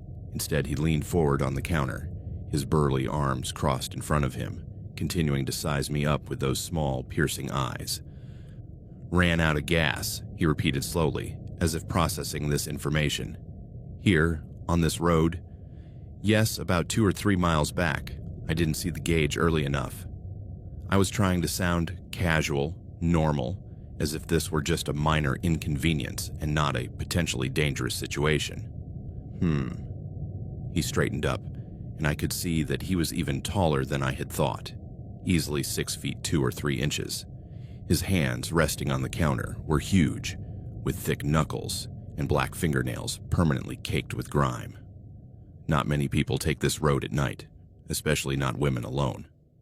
The way he said "women alone" made me uncomfortable, but I chalked it up to my nerves. Of course, he would notice I was alone. That was just observation, not necessarily anything sinister. "I was trying to avoid traffic on the interstate," I explained. "My GPS directed me this way. I would have filled up before I left, but I was in a hurry and..." I stopped, realizing I was giving too much information to a complete stranger. "Anyway, do you have a container I can use?" "We have dumpsters," he finally said, but he didn't move to go get one. "Where are you coming from? Where are you going?" "I'm coming from Iowa, going to Nebraska. Just trying to get home." "Iowa, huh? What part?" "A small town. You probably don't know it." I didn't want to give him any more specific details. "I know most of the towns around here. What's it called?" "Winterset." His eyes lit up with something recognition, interest. "Winterset. Sure, I know that place. The covered bridges, right? Tourist spot." "Yeah, that's the place." I shifted from foot to foot, wanting to change the subject, wanting to just get the gas and leave. "So, about that container. And you're going to Nebraska, Lincoln, Omaha, Lincoln. That's a long drive. You must be tired." He finally moved, but not to where I expected the gas containers to be. Instead, he took a cigarette from a crumpled pack in his breast pocket and lit it, despite the no smoking sign visible on the wall behind him. Blue smoke rose into the still air of the station. Long trip to make alone at night. Yeah, well, I have to work early tomorrow, so I really need to get home. I was trying to keep my tone friendly but firm. The container. It's $10 a gallon here, he said suddenly, his eyes never leaving my face. Plus the container deposit, another $20. And you'll have to walk back to your car, fill up the tank, then drive back here to return the container to me. That's a lot of walking in the dark. Okay, I said, though my heart sank at the prospect of walking those miles twice more. I don't really have a choice. Oh, you have options. He leaned back against the wall behind the counter, smoking slowly, watching me. You could stay here for a while. Wait until tomorrow morning when it's lighter out. I have a room in the back where the truckers sometimes rest. Bed, bathroom. It's not fancy, but it's warm. Every alarm in my brain started ringing. No thanks. I really need to keep going tonight. But you're going to be walking back alone in the dark, with a heavy container of gasoline. It's not safe. There are weird guys on these roads. The way he said weird guys while looking me straight in the eye sent chills down my spine. I'll be fine. I've been in worse situations. Not true, but I needed to sound confident. He took another long drag on his cigarette, then stubbed it out in an overflowing ashtray on the counter. Whatever you say, but don't blame me when you end up lost in the dark. This road can be treacherous at night. People get lost all the time. Finally, with a dramatic sigh as if I were causing him great inconvenience, he went into a back room. I could hear him rummaging around, the sound of metal against metal. He returned with a red gas can, old and dented but apparently functional. 20 for the can, 10 per gallon. How many gallons do you want? 3 should be enough to get it running. $30 for the gas. 20 for the container. $50 total. It was daylight robbery, or nighttime robbery, but what choice did I have? I took out my wallet and handed him my credit card. He looked at it disapprovingly. We prefer cash here. I only have 20 in cash, which was true. I guess the card will have to do then. He went to an old card processing machine, one of those that required you to swipe the card instead of inserting it. He ran it through several times before it finally processed. Sign here. I signed the receipt, trying not to notice how he leaned in to see my name on the card. Maya, he said aloud. Pretty name, not common. Thanks. I grabbed the receipt and put my wallet back in my purse. Wait here. I'm going to fill the container outside. He picked up the container and walked out the door, the bell jingling again. I stood by the counter, uncomfortable, looking around the store. Now that I was paying more attention, I noticed things that had gone unnoticed at first. An old TV in the corner, tuned to static. A hunting knife in a display case behind the counter, the blade polished to a shine. A calendar not just for 2015, but several others from previous years, all still hanging on the walls as if time had stopped at some point and never started again. And there were no security cameras, none that I could see at least. In a world where even the smallest gas stations had multiple cameras, this one had none visible. I looked through the dirty window and could see the cashier outside, filling the container at the pump. He moved slowly, deliberately, as if he were in no hurry. Every now and then, he would glance toward the store, toward me, then continue. The wait felt like an eternity.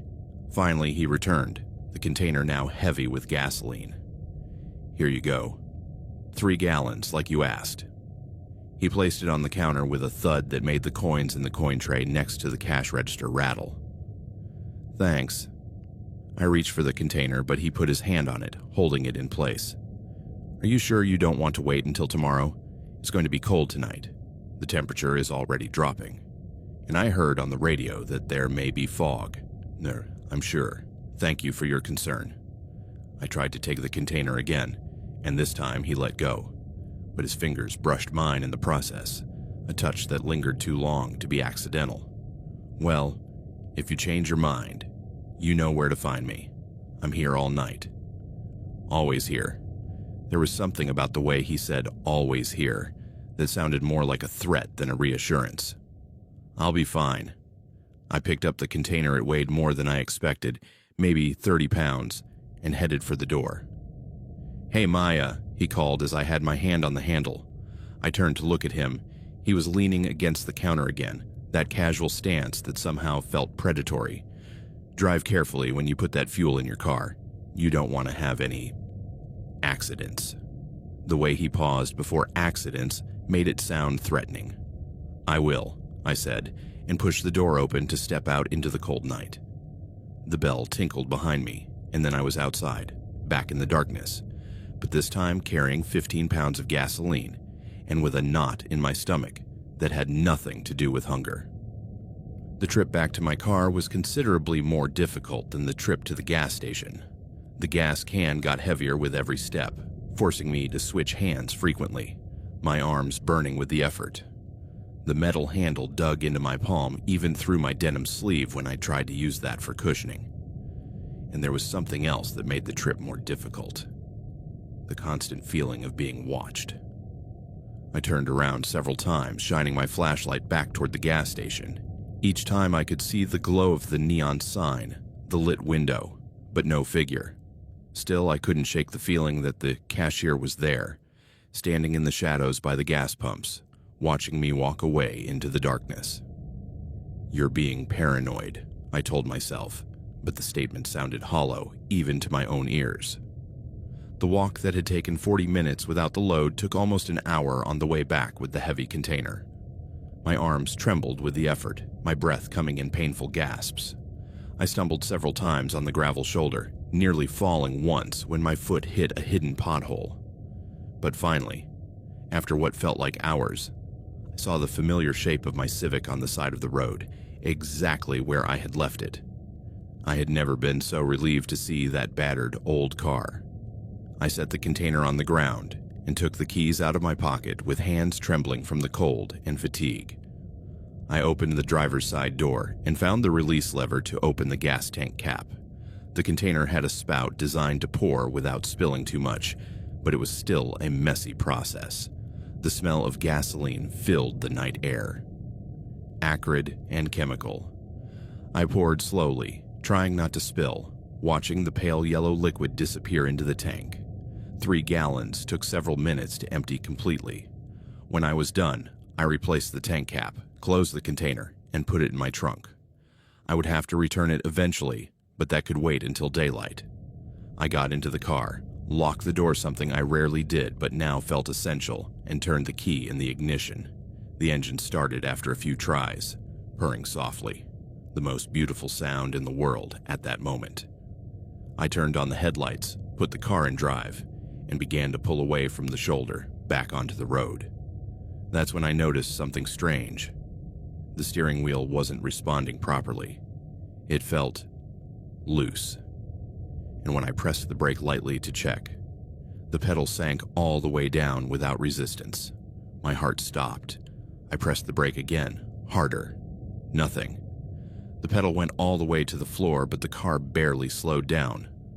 "No, no, no, no," I whispered, pressing the pedal repeatedly, as if doing so several times would somehow fix it. I approached an intersection, just a rusty stop sign in the middle of nowhere, and had to use the handbrake to stop the car, the lever squeaking in protest. I got out of the car, leaving it running, and grabbed my flashlight. With trembling hands, I crouched down and shone the light under the car, focusing on the brakes. What I saw made my blood run cold. The brake cables had been cut, not broken from wear and tear, not damaged by hitting something on the road. Cut. Cleanly, deliberately, as if with a tool pliers or wire cutters. Someone had sabotaged my car, and there was only one person who had had access to it while I walked to the gas station and back. The cashier. I crouched next to my car, staring at the cut cables, my brain struggling to process what this meant. He had sabotaged my car. While I was in the store, or when I had gone out to fill the container, he must have come here. How had he known where my car was? I had mentioned that it was 2 or 3 miles away, but the road stretched for miles in both directions. Had he followed me when I walked to the gas station? Or had he been watching me earlier, when my car initially ran out of gas? And why? What did he hope to achieve by sabotaging my brakes? The answer came immediately, horrible in its simplicity. He wanted to prevent me from leaving. He wanted me to have to return to the gas station, to accept his offer to stay in the back room, to be at his mercy. My phone still had no signal. A single bar flickered on and off. I couldn't call the police. I couldn't call anyone. I looked around desperately. The road was as empty as before, not a single headlight in any direction, just darkness and the constant whisper of the wind in the cornfields. I considered my options. 1, I could try to drive the car using only the handbrake, but the handbrake wasn't designed for constant use, especially not on roads where I would need to be able to stop quickly. An animal crossing the road, a sharp bend, anything requiring a sudden stop, and I would end up in the ditch or worse. 2, I could go back to the gas station and confront the cashier, but what good would that do? He would deny doing it, and I had no way to prove it. And confronting him would only let him know that I had noticed his sabotage, possibly escalating the situation in ways I didn't want to imagine. 3, I could abandon the car here and start walking again. But where to? Forward toward Clarinda, which was almost 30 miles away, an impossible journey on foot at night. Or back toward the civilization I had left hours ago, also miles away. Or there was a 4th option. I could drive back to the gas station, use the car as much as I could with the handbrake, and then continue past it, away from that place and that man. Hopefully I would find another business, another house, somewhere with people and phones and help. It wasn't a good plan, but it was better than the alternatives.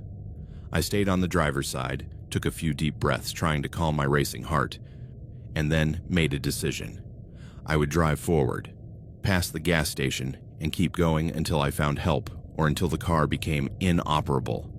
And if I couldn't get past the gas station, if he tried to stop me, I took my pepper spray out of my bag and put it in the cup holder where I could easily reach it. It wasn't much protection, but it was something. I put the car in drive and started moving slowly, testing how much control I had without working brakes. Not much, but the handbrake worked well enough if I anticipated it and pulled hard enough. The gas station appeared ahead, its neon sign flashing in the darkness like a faulty lighthouse. I could see that the interior light was still on, and there was a figure moving inside. He was waiting for me to come back, to realize the brakes were gone and return in a panic, with no options except to trust him. But I wasn't going to give him that satisfaction. I kept my speed steady as I passed the gas station. Out of the corner of my eye, I could see the store door open. The figure of the cashier stepping out, standing under the flashing sign, watching my car go by. I didn't look directly at him.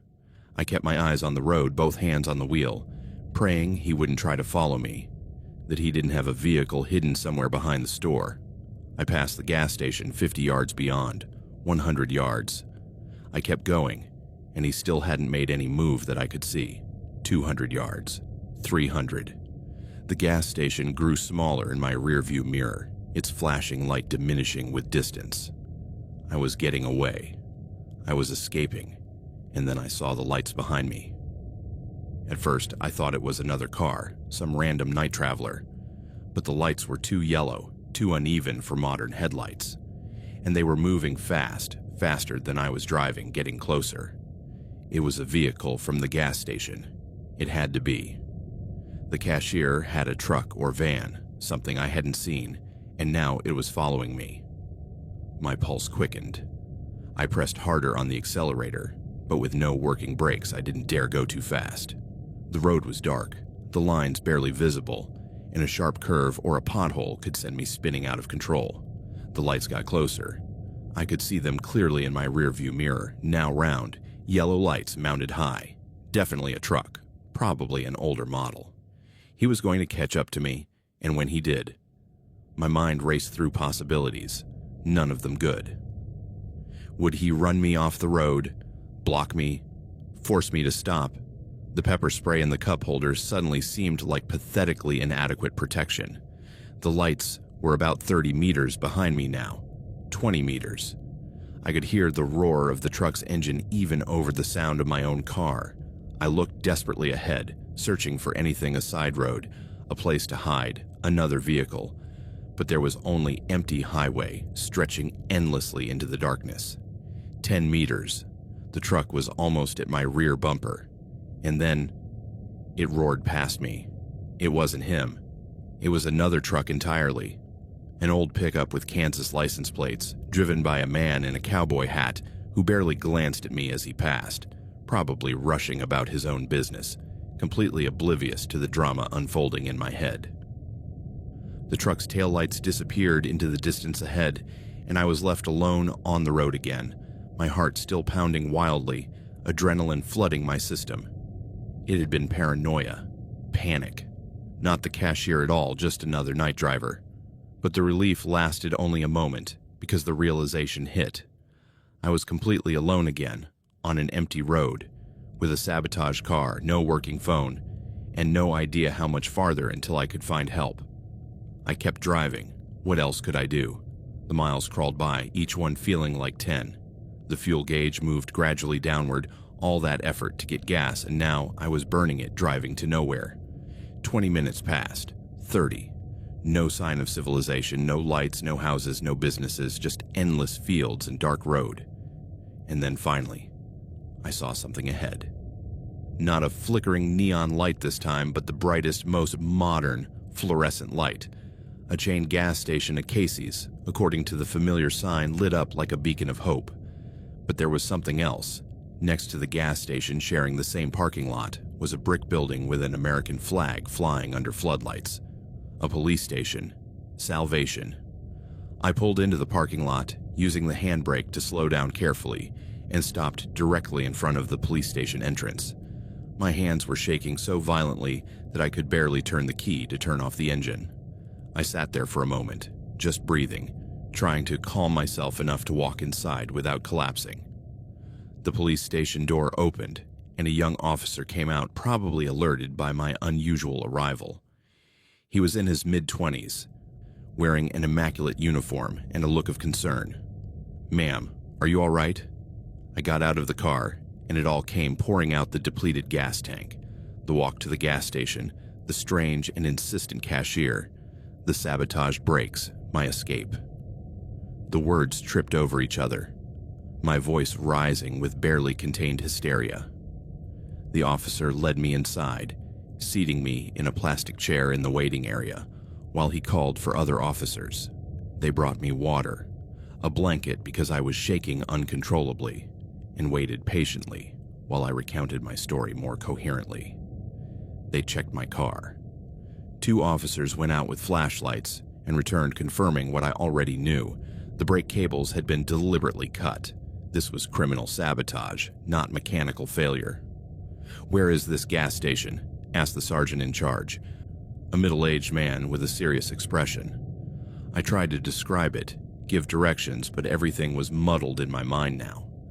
Back on the highway, maybe 10 or 15 miles, with an old green-blue neon sign, gas and snacks. They brought out a map and asked me to point. I pointed to the general section of highway where I thought it had been. "This section here?" The sergeant pointed to a thin line on the map, a numbered state highway. "I think so." Everything looked the same in the dark. "We'll send a patrol to check."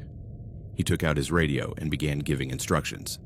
But when the officers returned an hour later, they brought confusing news.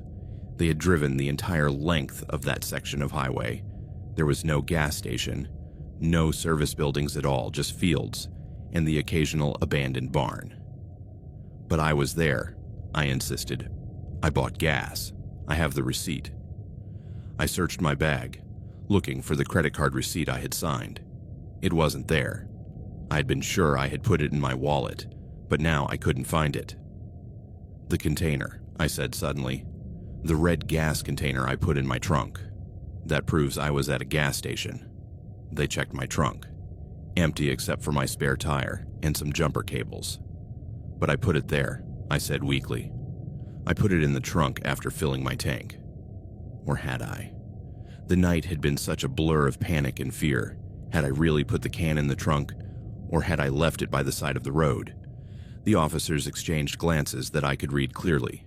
They thought I was confused, perhaps in shock, perhaps imagining things, but the breaks were real. The sabotage was real. The cut wires that the officers had seen and photographed were tangible evidence that something criminal had occurred. "Miss," the sergeant said gently, "you've had a very traumatic night. Your car was sabotaged, that much is clear. Someone intentionally cut your brake lines. But the details about where and when, well, stress can make memories become confused."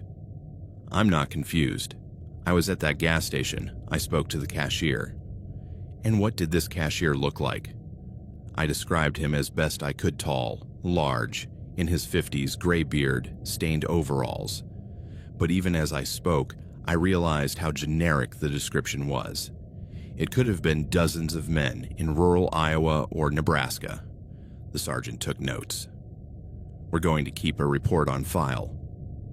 And we're going to have a patrol check that section of highway over the next few days to see if they can locate this gas station or any structure that matches your description." "But what about me? What about my car?" "We're going to call a tow truck to haul your vehicle to a repair shop in town. The brakes will need to be completely replaced. And do you have someone who can pick you up?" I called Lisa, my friend in Lincoln.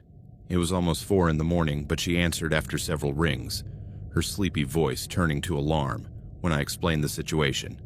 "I'm on my way," she said immediately. 45 minutes, maybe an hour. Stay there, stay with the police until I get there." I spent that hour at the police station drinking terrible coffee from a machine that was probably 20 years old, wrapped in the blanket, still shivering occasionally, not from cold, but from delayed adrenaline. The man in the pickup truck who had passed me on the highway, the one I had momentarily thought was the cashier chasing me, showed up at the station around 5. He had seen my car being towed and had stopped to ask if I was okay. He was a traveling mechanic, he explained, driving from job to job, 50 years old, gruffly friendly, with the kind of weathered face that comes from years of hard work. He introduced himself as Dale. "I saw your car earlier by the side of the road," he said. "I wondered if you were okay, but I was in a hurry to get to a job. When I saw it being towed away, I felt bad for not stopping to check." "It's okay," I said. "It's not your fault." We stood talking while I waited for Lisa. Dale told me about his life, the jobs he did, the places he'd seen, the strange things he'd witnessed in years of driving rural roads at night. "That gas station you described," he said at one point, his voice low. "Sounds like a place I've heard stories about. Old service station somewhere in this area closed down years ago. People say the owner disappeared. Just left one day, left everything behind. But that was in the 80s or 90s. It shouldn't still be operating. Do you know where it is?" "Nah, just heard stories. Never saw it myself. But there are a lot of old abandoned buildings on these roads. It's easy to get confused about which is which in the dark." Lisa arrived just before dawn, rushing into the station with wild eyes of concern. She hugged me so tightly I could hardly breathe. "God, Maya, I was so worried. What happened?" I told her everything again, more calmly now, as we drove back to Lincoln in her car. She listened without interrupting, just nodding occasionally. "You need to report your credit card," she said when I finished. "If that guy has your information," she was right. As soon as we got to Lincoln, I called my bank.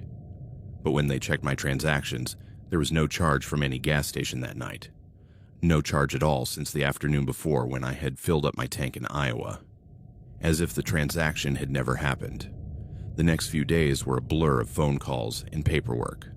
My car was repaired, the brake lines replaced, everything double-checked to ensure there was no other sabotage. The mechanic who did the work confirmed that the damage had been intentional. Someone used pliers or a similar tool, he said. Clean cut, nothing accidental about it. The Iowa police sent a patrol to search for the gas station based on my description and approximate location. They found nothing. No building matched what I had described. No local residents remembered a gas station in that area. There's an old gas station site, one officer reported, but it's been closed since the early 90s. Just foundations now, nothing standing, definitely not operating. They drove further, checking other roads, other areas. Nothing. It was as if the gas station had never existed. But the sabotaged brakes were real. The photographic evidence, the cut wires, the mechanic's testimony, everything confirmed that someone had deliberately damaged my vehicle. But who? And when? One theory the investigators proposed. Maybe the brakes had been sabotaged before I left Winterset. Maybe someone in my parents' town, someone who knew my car, had done the damage. But why? I had no enemies there. I had grown up in that town. I knew everyone, and everyone knew me. The idea that someone from my hometown would harm me was absurd. My father checked his garage, the place where my car had been parked over the weekend. No signs of forced entry, no evidence that anyone had been snooping around the vehicle. And he would have noticed. He was the kind of man who noticed when something was out of place. Another theory. Maybe I had stopped somewhere during my trip, a gas station, a rest area, and someone had sabotaged my car while I was inside. But I didn't remember stopping except once early in the trip, and that had been at a crowded Casey's gas station in Iowa. The idea that someone had cut my brake lines in a busy place in broad daylight without anyone noticing seemed unlikely, which left my original story that I had stopped at a remote gas station, that the cashier had sabotaged my car, that everything I remembered had happened exactly as I described it. But without physical evidence from the gas station, without transaction records, without the gas can, without even a receipt, my story remained unverified. Trauma can do strange things to memory, my therapist had said, when I finally sought help for the panic attacks that began afterward. It's possible your mind filled in the gaps, created a narrative that made more sense than the terrifying confusion of being stranded and vulnerable. The brain looks for patterns, explanations, even when there aren't any. But I knew what I had experienced. The cashier had been real. The gas station had been real. The sabotage had been real. So why was there no evidence? It's been 2 years since that night. 2 years of driving more carefully, of obsessively checking my car before every trip, of never taking side roads alone at night. My family thinks I'm overreacting. It was a scary night, my mother says, but you can't let it control your life. You need to get over it. But how do you get over something when you're not even sure what really happened? I've tried to find the gas station, several trips back to that area of Iowa, Nebraska, driving down every back road the GPS suggests, looking for that faded wooden building with the green-blue neon sign. I've never found it. I've found abandoned gas stations. There are plenty of those in the rural Midwest, relics of a time when every town had its own local gas station before the big chains took over. But none of them match my memories exactly. Once I found a site that could have been at concrete foundations with oil stains, a pole where a sign might once have stood. But there was no building, no structure at all. And the locals said that gas station had been demolished in 1995. But what about the man who ran it? I asked an old man who lived nearby. What happened to him? The man shrugged. Pete Johansson. He ran that place for 30 years. When they closed, he just left.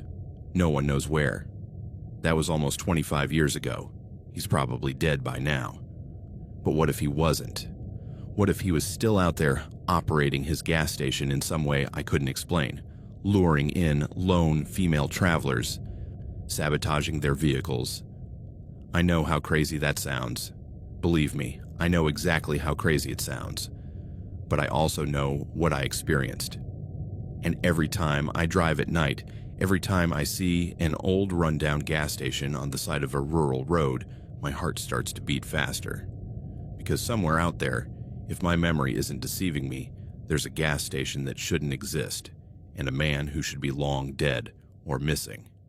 and he's waiting for the next lone female traveler with an empty gas tank and no other options, waiting with his tools and his overly friendly smile and his insistence that she stay a while. I don't know what that man's intentions were. I don't know what he had planned to do if I had stayed in his back room. And honestly, I don't want to know. Some mysteries are better left unsolved. But now, when I travel, I always make sure my tank is full. I always check my phone to make sure I have a signal. I always tell someone exactly what route I'm taking and when I expect to arrive, because I learned something that night on the forgotten highway. Danger doesn't always come with obvious warnings. Sometimes it looks like a lifeline, like help when you need it most, like a warm, bright place in the middle of the darkness. And sometimes, the things that should scare us the most are the ones we can never prove existed.